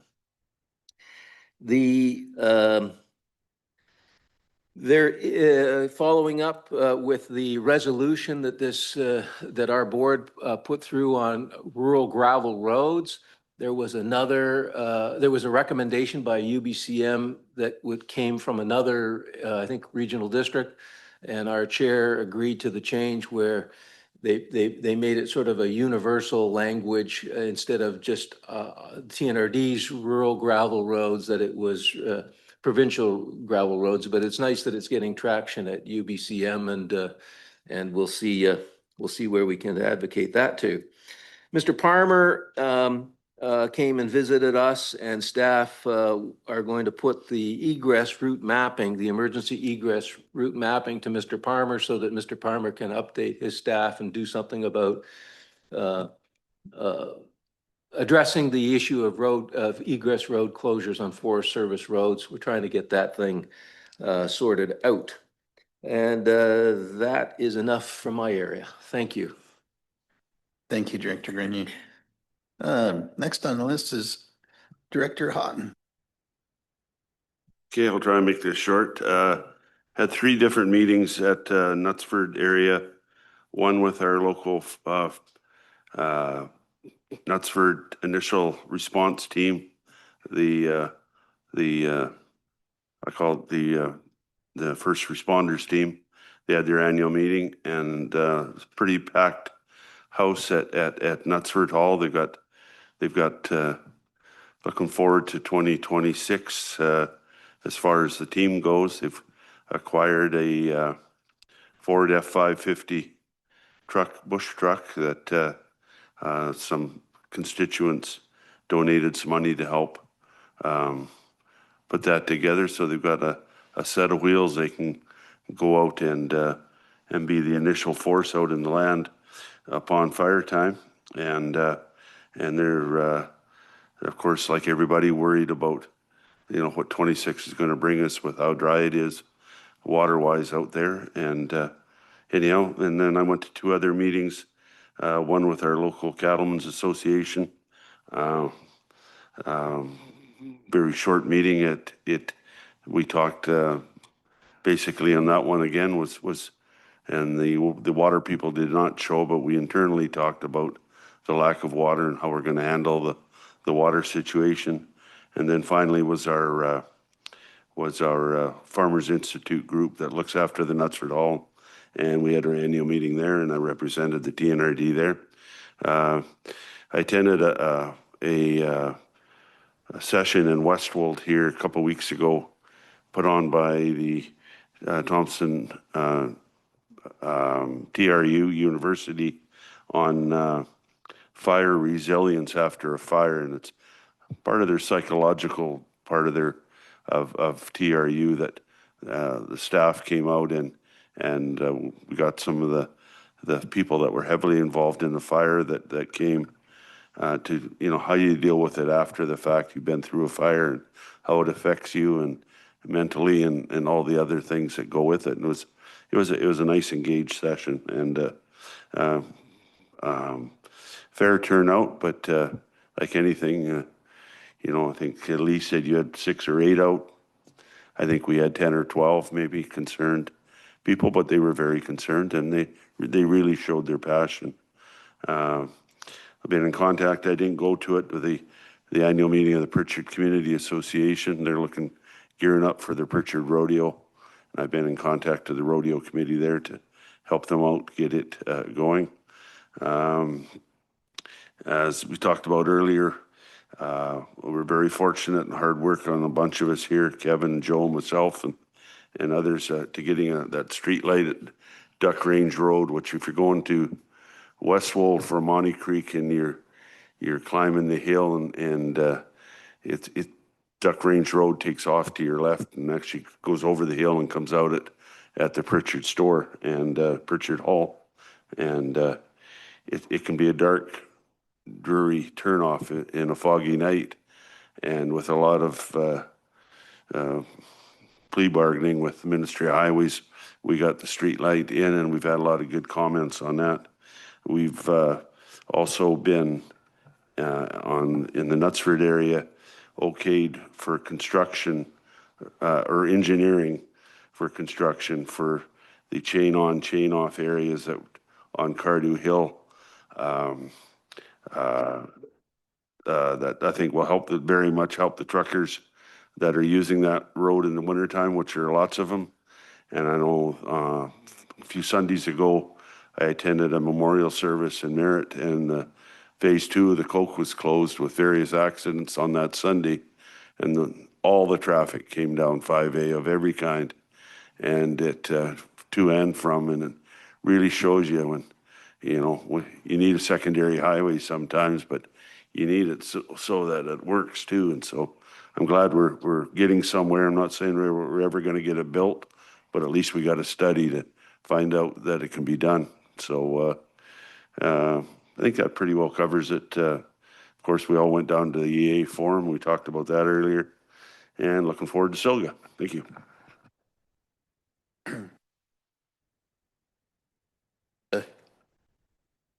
It's my turn now.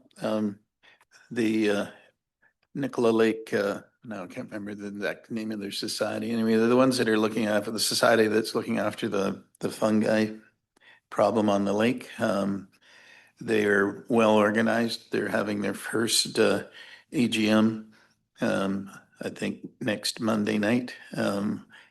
They're well supported. They have the use of the Best Western Hotel meeting room given to them as a corporate sponsor. They're moving constantly ahead, and it's great to see that there is an opportunity that they might have a lot more information and be able to share with the communities and make people aware when there is an algae issue. They're hoping to get the signage up, I think, in about, it's on YVR is putting them up, so it should happen fairly quickly. I just had a question through to Alex, if there's an OCP meeting being held in our area. Have you got a date or an idea if we're going to have a community meeting? Through the chair, we don't have a date. We weren't planning to do a community meeting. We were planning to do online engagement, so a recorded presentation with an opportunity for people to watch at their own leisure and to provide input from there.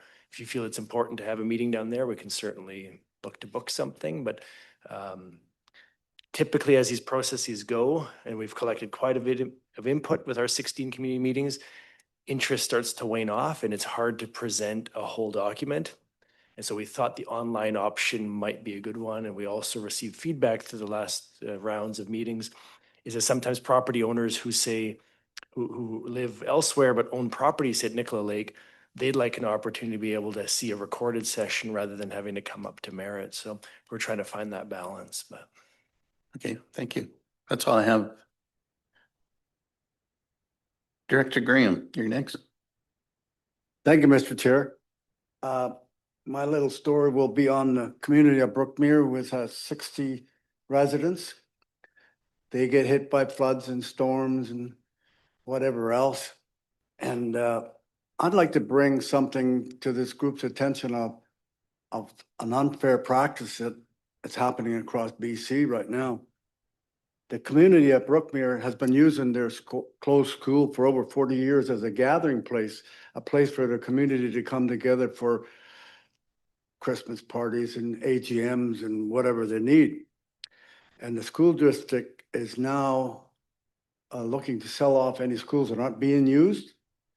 And the part that I think is unfair, needs some attention, is that the schoolhouse is right in the center of Brookmere. And the residents have used it for over 40 years. And before they can even think about acquiring the school as a place for gathering,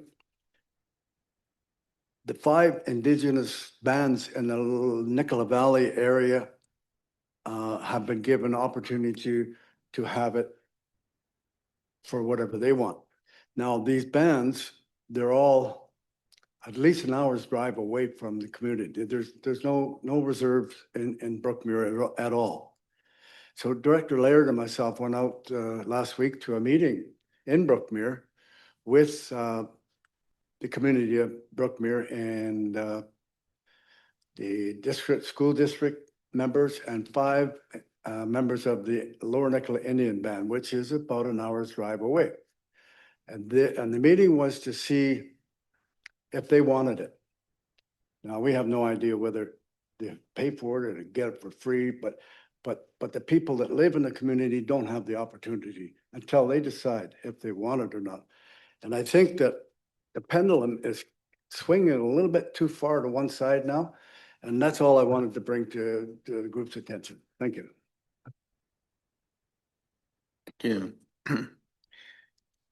Director Hayward, your opportunity. Okay, something I've been working on last year and this year is I've been working with Simp First Nation with the Thompson-Nicola collaborative group that are working on, what are we saying, wildlife and their historic traveling across highways and the way they go every year and so on and so forth. So it's quite interesting. They've been tracking badgers and deer and moose and whatever, and it's really interesting to see where these animals are going by the same trails all the time, even though it means crossing Highway 5 and being dead on after the fact. So it's been quite interesting, and they are now starting to put some advertisement out there. They're on Facebook and social media about the trails and looking how they can solve the problem of all of these badgers and things being run over. So the idea is to find the historic trails where these animals continue to go to, and the smaller animals like coyotes and badgers and that, they're looking towards possibly putting like a culvert under the highway and that kind of thing in areas where it's possible to do close to where this natural trail is to stop some of this death on the highway as such. So that's a very interesting thing, and they're really starting to market it now. You've probably seen it on social media. Oh, a big one I need to announce is the RCMP musical ride is going to be coming to the Barrier Fairgrounds on August the 21st, which is a big feather in our cap because we've been trying to do that for like 20 years and they're finally coming. So hooray.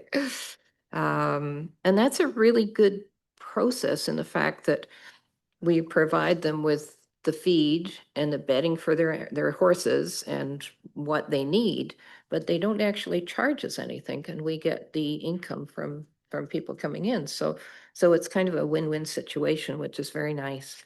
And I'm hoping to be able to give them a grant to cover the feed. So we've had a lot of complaints, especially from Dixon Mountain Road about the potholes and the mess that's been left after the winter. It's kind of ongoing. Barrier Lakes Road has some areas the same way. I haven't really had a chance to talk to the fellows that look after those things, but that's on my list to do. I'm working with a lot of people on about fire smarting their properties, what they can do, how they can do it. These are big properties. They're not ones that are going to be looking for our fire smart program. They're more like ranches and things, but people are starting to be really aware of that. Sorry, can't read my own writing. That's really bad. Oh, another concern, a lot of my residents, especially because we're kind of in a big agricultural area, is some wells went dry last summer, some historic creeks went dry, and they haven't come back yet. So that's very interesting and kind of scary because we didn't have a lot of snow, we didn't have a lot of rain.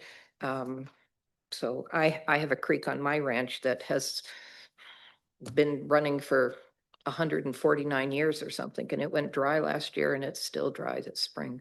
So that's something that's very concerning to a lot of people in agriculture. And the old question of streetlights on the highway, because turning into some of those narrow driveways off Highway 5 at night, especially in the winter, especially when there's bushes and trees and things that are in the way. I know we've tried a couple of times to put streetlights up. We can't. I'm wondering if there's a way that we can get a post that has a reflector on it or something so that people can see that that's where they need to turn. The biggest problem is that when they're coming down in the dark and they want to find that road to turn into, they're almost too late when they get there. By the time they slam on their brakes, they're getting hit up the butt, and that's not a good thing. So I'm wondering if we can put reflectors or something on a post that might help. Those people that live there, they would know that's where they turn. It seems strange, but we're especially in the Lewis Creek area, I guess because I live up above it, but we've had a couple of good smucks down there, and it's not good. And mostly it's because last minute they slam on their brakes and try to turn. And of course, there's somebody behind them, or they turn and they find out they're going up the hillside because they've missed the driveway into the road. So it's something that's going to be a disaster somewhere along the line. That's all I have to say. There you go. Thank you. It's interesting listening to all the comments. We seem to have a lot of highway issues. And unfortunately, unlike municipalities who have control other than designated highways going through their communities, they can deal with all their road issues. But in the TNRD, we have to rely on lobbying and having somebody listening to what our concerns are. And unfortunately, a lot of the times we just get the wink and the nod and say, we'll look after it for you. And a lot of these are still continuous. They've been discussed for years. And there doesn't seem to be any involvement coming from highways in our local managers. And that's a real concern because eventually, when you listen to the problems, there is going to be somebody killed. And we've been asking for all this upgrades, or at least, looking after the roads properly. And it's a little discouraging for directors to keep saying the same thing over and over and not getting much support. So that was just an observation. Yes, go ahead, Scott. Thank you, Chair. Just an update. We're just checking here now, but I believe Ministry of Transportation is actually scheduled to come in May to a committee of the whole, I believe it is. Corbin, do you remember what they confirmed? We're just waiting to hear back, but it's typical in April that they come on, not every year, but they weren't able to come. So I believe it's May. So FYI. Would it be a good idea to have the directors have the issues written down before the meeting so that he can actually get handed information? This is what our issues are in the regional district and the different EA directors, so that it's laid out in front of him when he comes to that meeting? Yeah, we could certainly kind of pull something together so they have some information prior to coming and be able to address it. Thank you. Who are you talking about? Because if you're talking about MOT for the city of Kamloops or this area here, my experience last time when we talked, they don't really talk to each other. So we need someone who's going to have an overall look at the whole problem. We did talk to local folks, but I believe they were coordinating a bigger kind of more inclusive group that we can answer questions for the whole regional district. And I believe it's coming to an EA meeting, not a committee of the whole. So we're working on that. So if you wanted to send in your information, we can pull that together in anticipation of that meeting. And Director Morris, you get to we're always in the same position, unfortunately, the way the alphabet works. Yeah, well, the last but not least, or the least but not last, one or the other, that would be me. Thank you. Just a few things. Thank you, Mike, by the way, on the additional plug on the rural roads. Much appreciated. I think we're all kind of working on that, no matter what part of the TNRD we're involved in, but we gotta keep on that for sure. Just a few things. I'm just going to list them through fairly quickly. Meetings up in McClure were really successful. Really good turnout. Their organization, including their fire hall, are expanding. They got new recruits. They've got a lot of energy, and I think that's a really positive thing. So thoroughly enjoyed spending the time that I did with them, and particularly in a new structure for them, which was good. Second one that that we're seeing for Area P growth and momentum is in the Whitecroft area in particular. And again, the synergy between Sun Peaks and Whitecroft is very strong, but Whitecroft is really taking off. They've got some new leadership as well, and people with lots of energy to go forward.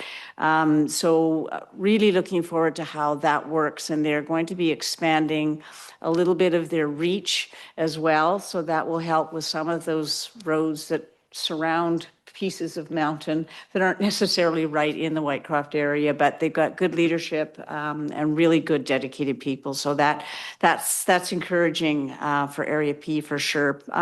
Black Pines, I guess Trans Mountain's going to wander through there as well. I haven't had any conversations yet with the folks in Black Pines, but I'll have to be looking at that. The Pittitown's got some some fire stuff going on right now, but they have it all obviously in control. Pritchard, again, as every season, it feels like now, we will likely have concerns around dumping. W and the Waterlands and Resources folks again, and all of the things that go along with that. But it's not our first rodeo on this, and so we'll just be keeping an eye on that. One of the ones that I found really encouraging was the Shuswap Road.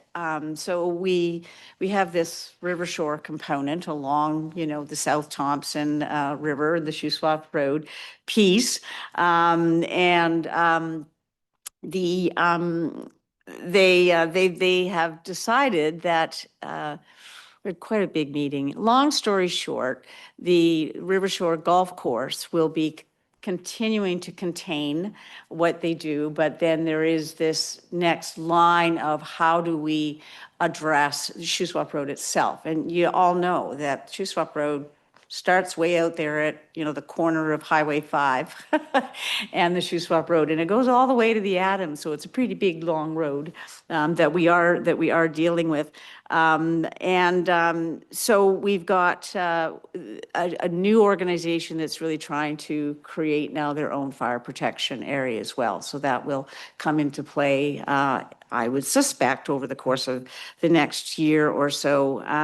One of the things I find intriguing, and this is just to throw it in the hat, as it were, is the variance. I've been chatting with Alex about the various variances literally between all of this zoning. And if you look at the area sort of east of my home, which is along the South Thompson, and then it kind of, after Rivershore, it turns into another mash of various zonings and whatnot. And it is all quite confusing, but intriguing as well, especially with the OCP process. So we're finding that good. The final thing that I wanted to address, we have lost in Area P an incredible individual, which was Jim Davies. And he was very, very engaged for many years. Even when I was an alternate director, I was engaged with him within the processes of everything around the Heffley Lake Community Association, an incredible group of people, and in particular, some of the leadership. And we lost him due to, he was out getting some stuff ready for the new little firefighters that were going to be coming through. Long story short, he was killed. He passed away just about a week and a half ago, but an incredible individual and very community-minded, very supportive of our organization as well. So there is going to be an event at the Heffley Creek Hall. I don't even know they're going to have enough room for the number of people that will want to attend, but I just wanted to really place that in everybody's hearts and minds that these things happen, but B, to really great people, and we certainly lost someone on that one. So I want to leave that, not necessarily the happiest of closing notes, but certainly to at least share that information with everybody. Okay. Thank you. So that's our roundtable discussion. It's interesting to hear what everybody's dealing with in their different areas. So now we'll get into the budget discussion, and I think Austin wants to open the comments, or whoever's going to open them. Yeah, thank you. I just wanted to start so that I can address a couple of the questions we've gotten before this meeting, just in case anyone here has the same questions. I'll start actually with a question that we got about the financials. I'll answer it at a high level and I'll let Mario give a more in-depth answer when he's here tomorrow. But we are required as the TNRD legislatively to present to you a $0 budget. And under the public sector accounting standards, they follow standards similar to what you would see from a business, for example, where an example of a difference between or a conflict between those two sets of rules that we have to follow is borrowing. So if we have a project that's set to take place in 2027 and the expenses for that project are maybe $5 million, and we're planning on covering that with $5 million worth of borrowing revenue, we have to present that to you in our budget as income of $5 million. But a business wouldn't represent borrowing as revenue. They would show cash inflow, and then they would represent a liability on their balance sheet. So our auditors have to perform adjustments to bring our financial statements in compliance with the public sector accounting standards. And what that results in is this note 15 that Director Grenier has brought up, which has wording that makes it sound like we're not in compliance. So he's going to bring that up tomorrow, and I'll let Mario explain that more in depth. But just in case it comes up in conversations between now and tomorrow, that's a high-level answer as to why that note exists and why we do that. The second thing that I wanted to answer is we got some questions from Director Sow, who could not be here today. So I wanted to read off his questions and answer them in case you had the same questions. He's asking first if the regional park increase is due to the Parks and Trails strategy implementation. The answer that we sent to him was yes, changes to the budget was due to the Parks and Trails strategy, as well as an increase in operating costs for the Thompson River buoy system, which increased by 20% from 25,000 to 30,000. And then there was also a less large surplus this year, which contributes to a tax increase as well. His next question, is the TNRL increase due to any expected projects at the library in Clearwater? No, capital projects don't have an impact to operating budget in the year that the projects are planned. We plan for those in the future and it comes out of the reserve. Next question, is there any special projects for emergency preparedness under Area A local services? It's two-parter. We have no capital projects planned in emergency preparedness for next year. The change in tax is due to a temporary increase in staffing, and the previous year had a larger surplus than normal. The 2026 tax rate is comparable to the 24 tax rate. We've just had a year of drop. And another reminder, the emergency preparedness is a region-wide service. Next question, the Valley Connector service under Area A specified services, is the increase assuming that we are still going ahead with additional service days?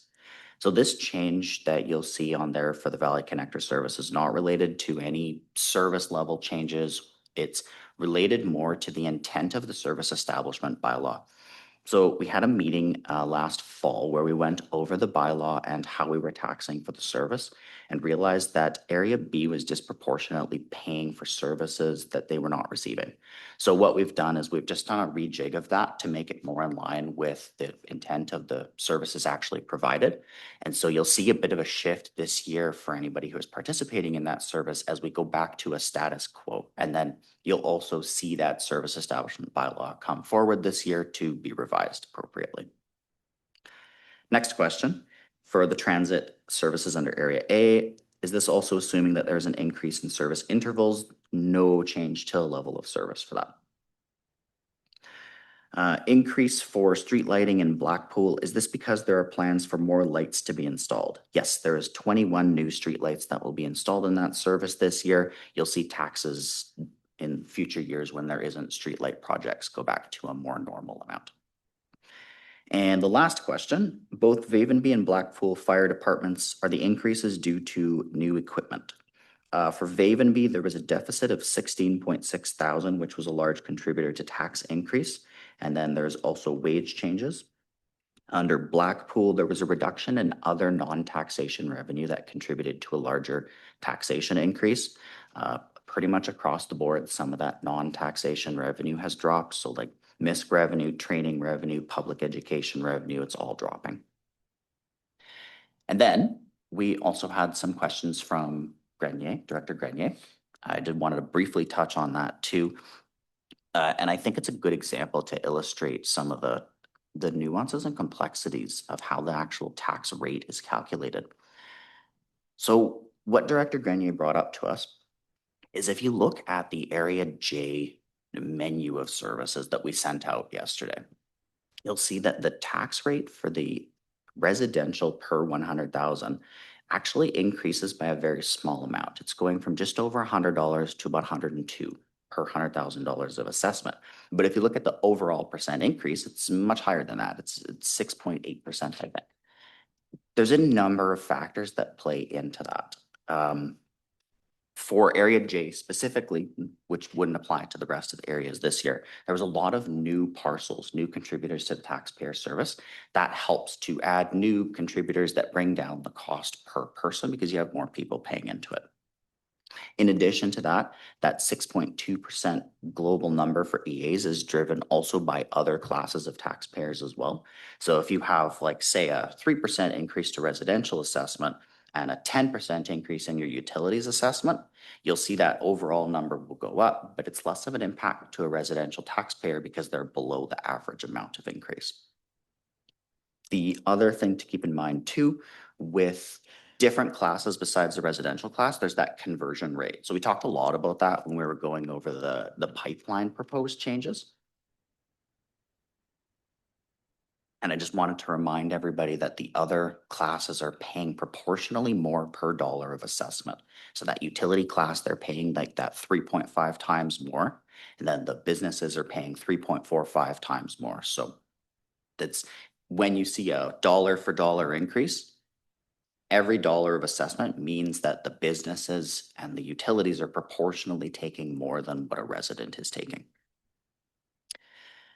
And then the other thing to keep in mind, and we didn't see as much of a shift this year too, but especially for regional services, when there's a pretty big shift in either municipality versus electoral area, it shifts some of the costs between the two. So this year, we actually saw a lot more development and increase in assessment value across all the EAs. So you see some of those costs shift to the EAs from municipalities, from those regional services. But as I alluded to earlier, the residential class really didn't increase all that much. It was a lot of increases in the business and the utilities class this year. And then the very last thing that I wanted to say is just to confirm, it's in the report, but also for your assurance, the pipeline changes did not go through this year. We're not expecting them until next year. Thank you, Austin. We'll open up to the board. Director Grenier. Thank you, Chair, and thank you for those explanations, Austin. Following up with the Area J example, I did the calculation for each of our EAs for the residential increase. So as if you think about it, we've been dealing with, I think, a 6.2 or 6.3% increase down from 9% and working through garbage and a whole bunch of other things to get it down. And so I had in my mind that our taxpayers, our residential taxpayers would be paying 6.3% increase. And then when I got the schedule yesterday and I started to compare the rate per thousand, the number was different. And Austin has explained that. So I think that there's some welcome news for our residential property owners. In Area A, the increase is 1.3%, Area B, 1%, Area E, 3.9%, Area I, 5.7%, my Area J, 1.3%, Area L, 2.5%, Area M, 0.6%, Area N, -1%, area O 0%, and area P 2.7%. So if you are a residential taxpayer in TNRD electoral areas, you are going to experience a range from -1% tax increase to 5.7% at the highest, well below the 6.2% global that we expect. Now, as Austin points out, if you're a commercial taxpayer, then you would expect to pay more because of the 3.5 times multiplier of industrial commercial type properties. And I think that we want to, there was a release with CFJC News a couple days ago, and they're of course focusing on the 6.3%. And I would really like to see if we can get, after this meeting or perhaps tomorrow's meeting, some kind of report to the press that that these are the results, at least if you're a residential taxpayer. Because I think that this indicates that both the board and staff are working very diligently to keep tax rates down, and or even in the case of Director Graham, negative, reducing. So I don't know if you have any thoughts about that, either the board or staff. Perhaps start with staff. could I just make a comment on last year we had the $1 million, approximately $1 million bylaw that we decided to give the taxes back to our communities. And the amount of money varied for each EA director that had paid into that capital reserve fund.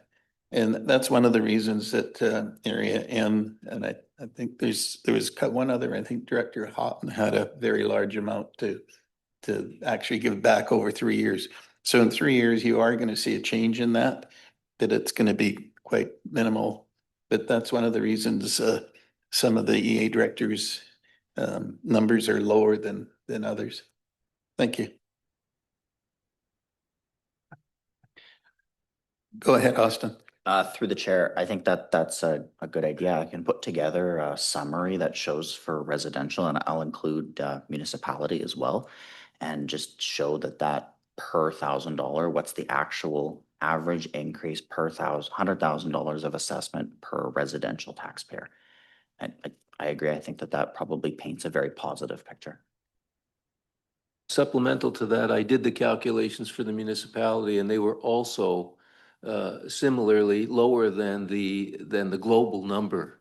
So there clearly the tax increases are being borne more by commercial industrial, and perhaps, at least in my area, the area grew, so there was a bigger base to share the number across, which reduces the increase per the individual. So I imagine there's some of that going on in other areas too. But it's a really good news story, or a relief, I guess, in an environment where we're seeing all kinds of big percentage increases, including wage increases and what have you, that the impact to our taxpayer constituents has been muted.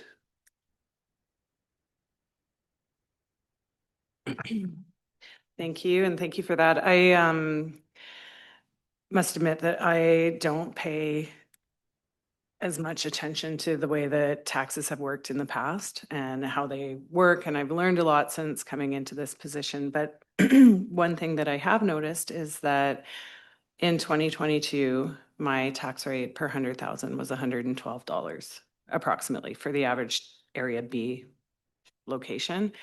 But also looking at BC assessment since 2022, there's a 5%, this is in my property home value, 5% increase, 5% increase. 2024 was a 21% increase, 25 is a 10% increase, and 2026 is a 7% increase. So all of those assessment values have gone up. My tax rate per 100,000 has stayed the same. However, my taxes have actually gone up. And so I think that's also where a lot of people feel pressure. And it is a great, like the TNRD, we have done a great job of trying to minimize those taxes, but our assessments are going up drastically and our taxes are still increasing by more than 1 or 2%. Just a comment. Maybe, Austin, can you explain how assessments work? Because if you're in the same, like say $500,000, or 500, yeah, $500,000 is in my area is the average house. And then there's ones that are up at, 1 million, 2 million, and then there's the ones that are around, 3 or 4 million. So the assessed values, that's how they get moved up and down. Is that correct? Or can you explain basically how the increase in assessments affect our budgets? Totally. So we actually, when we're doing up our budgets, we don't even look at the assessment value of homes. What we're looking at for our budget is simply the cost to run the service at the levels that we've been mandated by the board. And then that's divvied out among all the taxpayers based on the assessment value of your home. So if your neighbor's home went up proportionally more than what your home went up, and your neighbor actually would then contribute more of the tax burden than you're contributing towards that service just because of the change in value of their home. And go ahead. I was just going to add a comment to that and to follow up on Director Onslow's comment. It's and I understand what she's saying loud and clear that the assessed value definitely impacts how much tax you pay. But often what's misunderstood by the public is there's this perception that you as the board set the tax rate, and then the amount of money we get is more or less based on how assessment goes up. But to what Austin said, we don't do that. So I think it's good for this board to remember, and when you're talking to residents, that we only collect as much money as we need to deliver the service.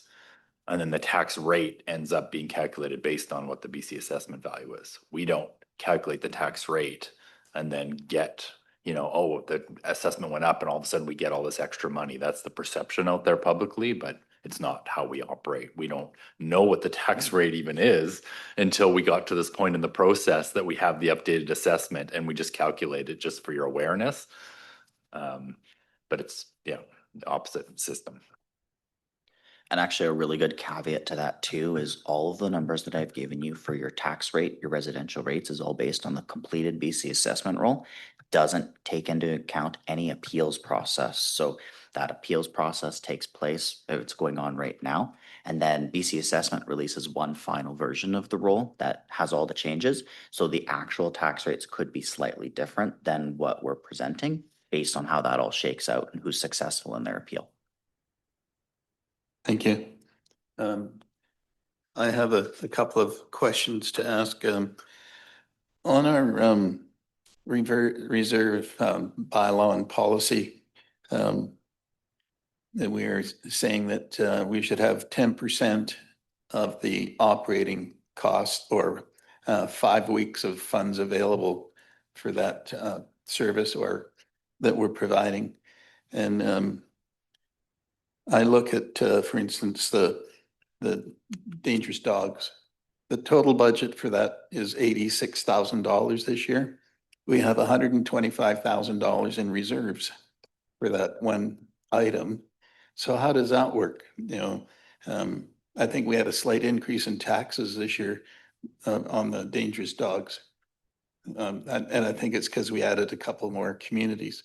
So how do we, if you follow our policy, our bylaw, it needs to be coming down to approximately $10,000 in reserve or 5 weeks of operating costs. Are we actually doing that and looking at doing that in all our budgets? Through the chair to the committee, yes. So it's a longer outlook than just a year. So just as a reminder to the board, that policy has been in place for about a year now. And when we were contributing to reserves in the past, it wasn't driven by a policy that dictated the amount that needed to be in there. So service that had historically wide dips and ups and downs in their costs would end up having larger years of surpluses that would go into a reserve, and we build up these reserves. Now that we have a policy that dictates the amount that we're supposed to keep aside in the reserve, over the next few years, we need to start to work towards attaining those goals. And so there's two extremes to that. It's these services that don't have near enough money. We'll have to come up with a plan for how those services can start to contribute to a reserve. But then on the other end, we have some of these services that their operating reserves are quite large and much larger than maybe they need to be. And rather than making a rash decision, like especially in the example of dangerous dogs where we know there's service changes coming, and not drawing those reserves down quickly without making sure that we have a long-term strategy, we are starting to look at those in the budget and say, okay, so over the next 5 to 10 years, how do we draw those reserves down slowly so that we can see tax steadily decreasing instead of having like a sudden huge dip and then it goes up and down, and it hits residents a lot more impactfully when we say draw a reserve down in 2 years and then suddenly the taxation has to jump way back up to accommodate that revenue that's no longer there. So yes, we are working on it. We've done a comprehensive review of reserves that are short. And as we start to look to the future, we will be bringing a plan that shows reserve drawdowns and contributions in compliance with the policy. One other question. When the budget came out, I was quite surprised that it was 460 plus pages. I found it very difficult because it's a brand new format. I was used to the format that Carla's been presenting to us for ever since she got on board. She helped, basically, she really laid out the budget very well. We understood our reserve funds. We understand it a lot more than what we had ever before at the regional district. But when this budget came out, we dealt with, in December, we dealt with Carla's basic layout for a budget. And then we get this budget. It's got more writing than it does numbers. And when I talked to Scott about the complicated budget, I tried to go through it, and you had to go from here to there, different pages all through the budget just to find out what is actually in area M and the increases or decreases. I asked for a Cole's note version. I think we're all familiar with Cole's notes. What it would help the directors to understand, because I never managed to read through the whole thing. I got up to 300 pages, and you get lost in that kind of a report. And I think Trish managed to read the whole thing, and I think Director Grenier made it through it. But I don't know if any other directors actually got any far because it was so mishmashed and complicated to follow. So the Cole's notes would be like, for instance, we made the motion to look at planning and solid waste and come up with reductions. So I haven't seen, I can't find anything where you can go in and say, this is what we found. This was our original budget, and this is how we basically found more revenues or more revenues to actually decrease it. But I don't know where it happened, and I don't know the numbers. I know we had a brief discussion about that at a previous meeting, that it would be really easier for directors. I agree, you do have to produce that 460-page report. There was so much writing in there, explanations, that's fine, but for myself, which this will be my last budget, would have been easier if there'd been just a cohesive, changes in the budget for each service areas, and how much they've gone up or how much they've gone down, like the 25, 26 comparisons. And unfortunately, this budget didn't have the 25 budget numbers in it, so there's no comparison. You couldn't go get 26 and then go to 25 and see what had changed. And that was very complicated for me. Go ahead, Scott. Thank you, through the chair. So after our conversation we had earlier this week, we did send out that Cole's notes version, and it was something that was a miss. Austin and I did talk about that. So all that information was sent out with a complete explanation on the 25 versus 26, as well as we provided examples of where you could find reserves and capital expenses and things. Everything you just said, we sent that out on Tuesday and have uploaded that to agendas, so it should all be accessible now. My problem with that was I was traveling on Tuesday and I looked at it when I got in my room last night. It's a very short notice. I'm not this is not mean to be a critical of the staff. I think they do a great job, but I'm suggesting that, and it was all writing. There was no numbers, and at least that's what I got out of it. So just an idea of looking and seeing just a simplified portion of the budget that it helps explain to the directors as to what's happening. Thank you. Any other questions from the board? Thank you, Chair. I have some specific questions that deal with the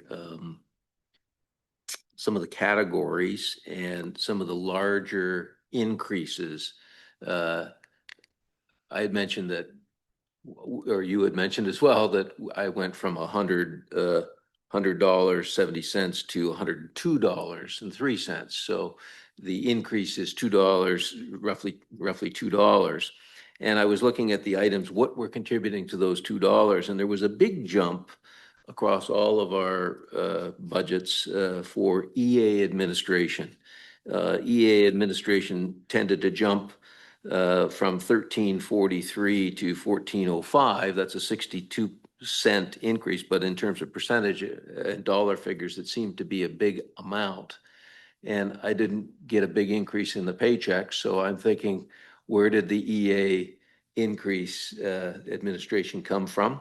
Similarly, the category of emergency preparedness, and that went up $1.04 a rate per thousand. And my understanding of emergency preparedness is that we get a lot of compensation back for running the EOC center. And so I wonder if you could comment on those two particular items, which I think have an application across all of our budgets. I'll start off on the emergency preparedness question. So two factors there, something that Austin already mentioned.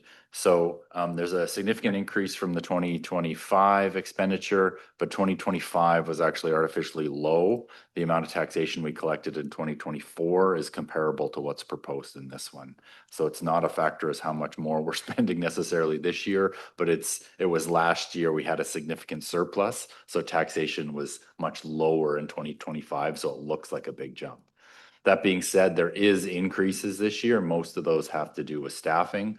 If you remember, we notified the board that we had a temporary additional emergency program coordinator that started last year that's still budgeted through to this year. That's built into that budget as well.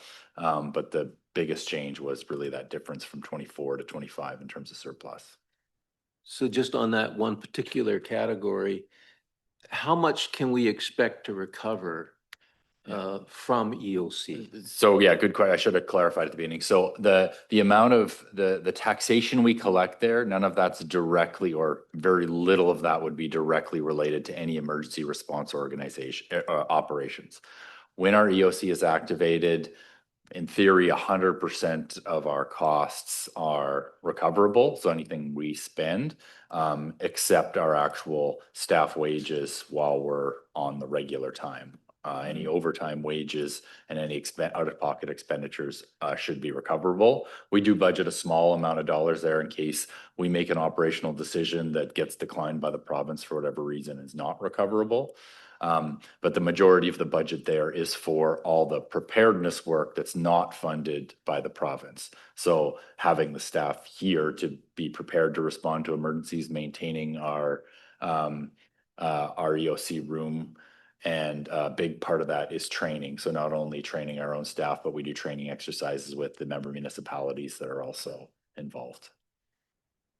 And then finally, perhaps on this issue, the recoveries that we do get, do they get put to this category or do they go into a general admin category? No, they get put to this category. So the way we, if you actually went to the budget sheet, the way we budget this is we just budget a zero balance. So we budget, I think, $2 million of an expenditure and $2 million in revenue.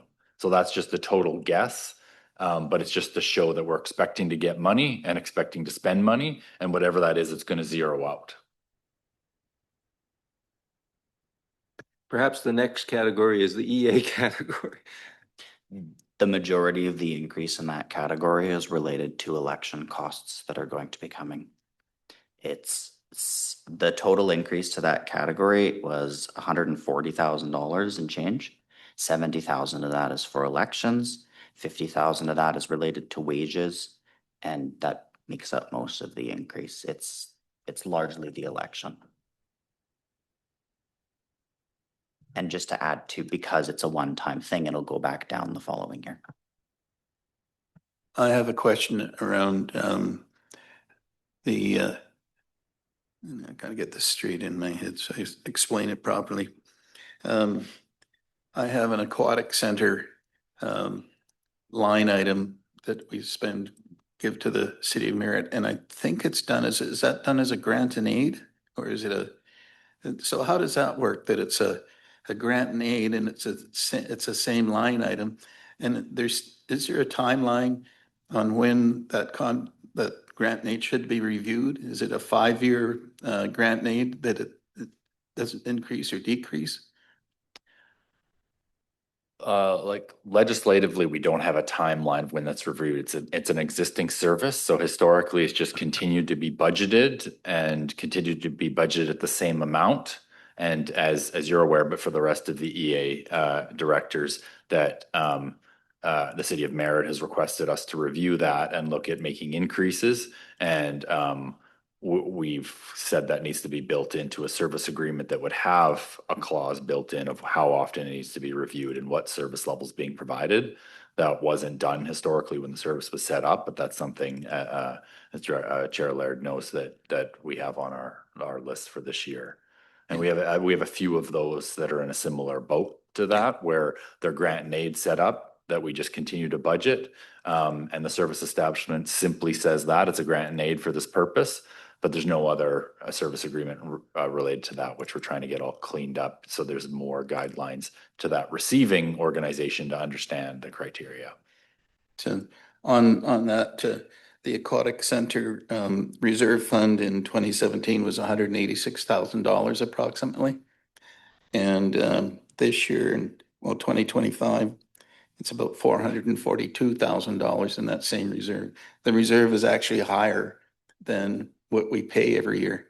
So somehow, and I don't know, can you actually put reserve funds aside for a grant and aid? Isn't that a fixed cost? And whenever you look at increasing, that's when you increase the taxes. Can you actually keep a reserve fund in that?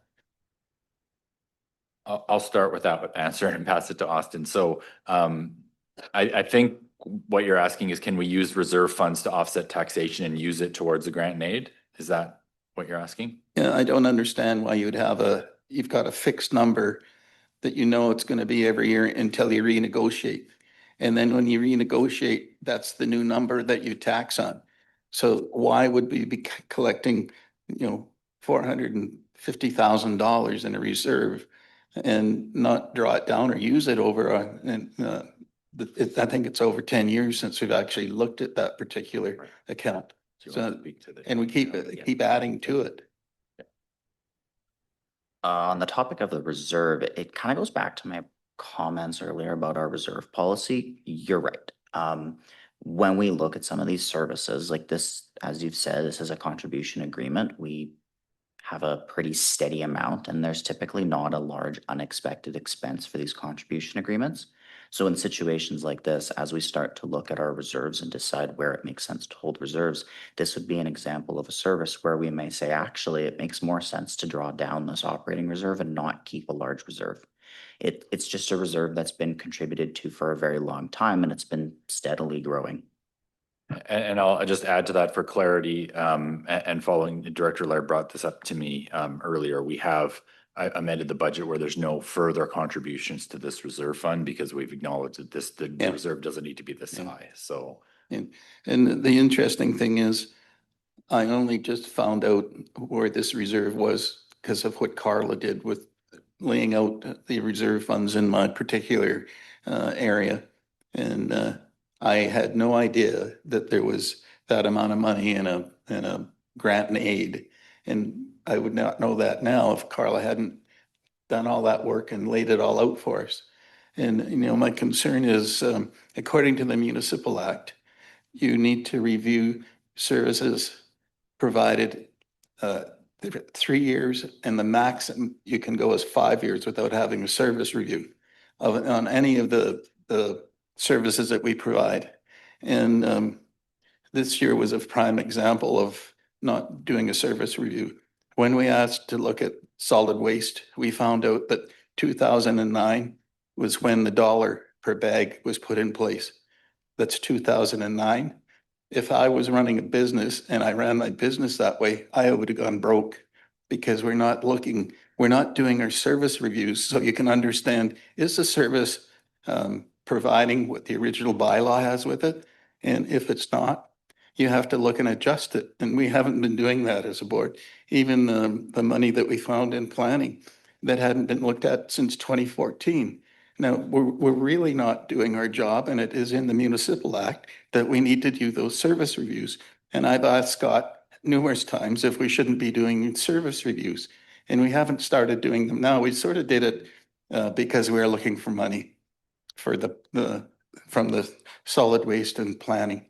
Now, that's not that I can see, we shouldn't be running that way. We should be following the Municipal Act and doing service reviews.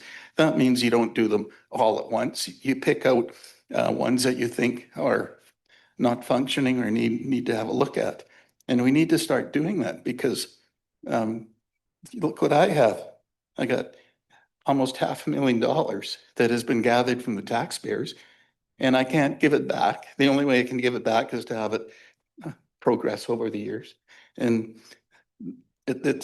we need to be more cautious on our reserve funds and how we're using them. And I think our policy, once we get that worked through, and it's not the fault of the current administration at all. This was created by Sue Gill, and I'm quite aware. I worked with Sue Gill. He worked in the city of Merritt, and he's worked for the TNRD for a long time. And that was his way of putting money away. And none of the board knew any of this stuff that we're finding out now. And, I think it's up to this board and the administration to get our services reviews done and find out how many other services have these reserve funds that we're not looking at and not taking advantage of. And I will never, ever support a zero tax increase, because you get into real problems with that. But we need to actually be able to, if there's added costs that you can look and say, well, the reserve should actually cover those costs for the next 5 or 6 years. And I think we really need to look at that. So those are my comments. Thank you. Director Gagné. Well, given, Chair, your comments, I'm wondering if staff would support putting together a schedule that would be a service review of all the categories over a term, a 4-year term, to ensure that every service that we're providing gets looked at by a current sitting director in their term, so that they can do something about it or acknowledge or approve it. I'm wondering if that can be incorporated into the budget process, but just as a regular review of the service review. I think it was very enlightening to see our reviews, to hear from our planning staff and to hear from our waste staff on the things that they recommended. And I think that we should continue with that process on a regularly scheduled basis. Yes, Austin. I know that during our budget workshop process, when we engage with all the directors, we're talking about services. I think that when we're engaging with EA directors, it's definitely something that we can make sure to do, is to go through each of the services and do a fulsome review of all services that impact the specific directors. The ones that we just went through were global in nature and they were very large. Other costs that we have that are large, obviously the general government services is large. The library is very large. In fact, we have one particular library segment. We have a mobile library segment. We heard a lot about it in the last few meetings. We've got an update coming tomorrow about what the status is. That's a hunk of money that with that new information perhaps requires a service review. So I think that it's beyond the individual discussions with the EA directors, and I think it's something that should be planned. From what I'm seeing, should be planned on a global basis. We've looked at these 5 or these 10 or whatever, and our recommendation is this. I don't know. It just seems to me that it's a more comprehensive way to deal with the legislation that I'm hearing about. Yes, Scott. Thank you, Chair. All great comments, things that we constantly are thinking about and working on. We had some great work recently with solid waste, where we did the with development services, where we went through that whole process where the entire board was engaged, and we actually got to a point where we had some great recommendations to take forward. So that's the ideal process in my mind.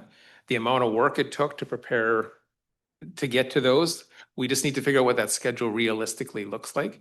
The amount of hours Alex put in and Jamie's team put in to get to those menus, services, make all those changes, and then times that by 140 services over the regional district. We just need to figure out what that priority looks like. And to your point, if we can kind of come up with a list that the finance committee or the policy committee or the board as a whole kind of recognizes as the priorities that we should be working on, absolutely. I think that's a great process. And I think some of the best practices we've had recently are kind of gold standard as far as how we got to the results that we did.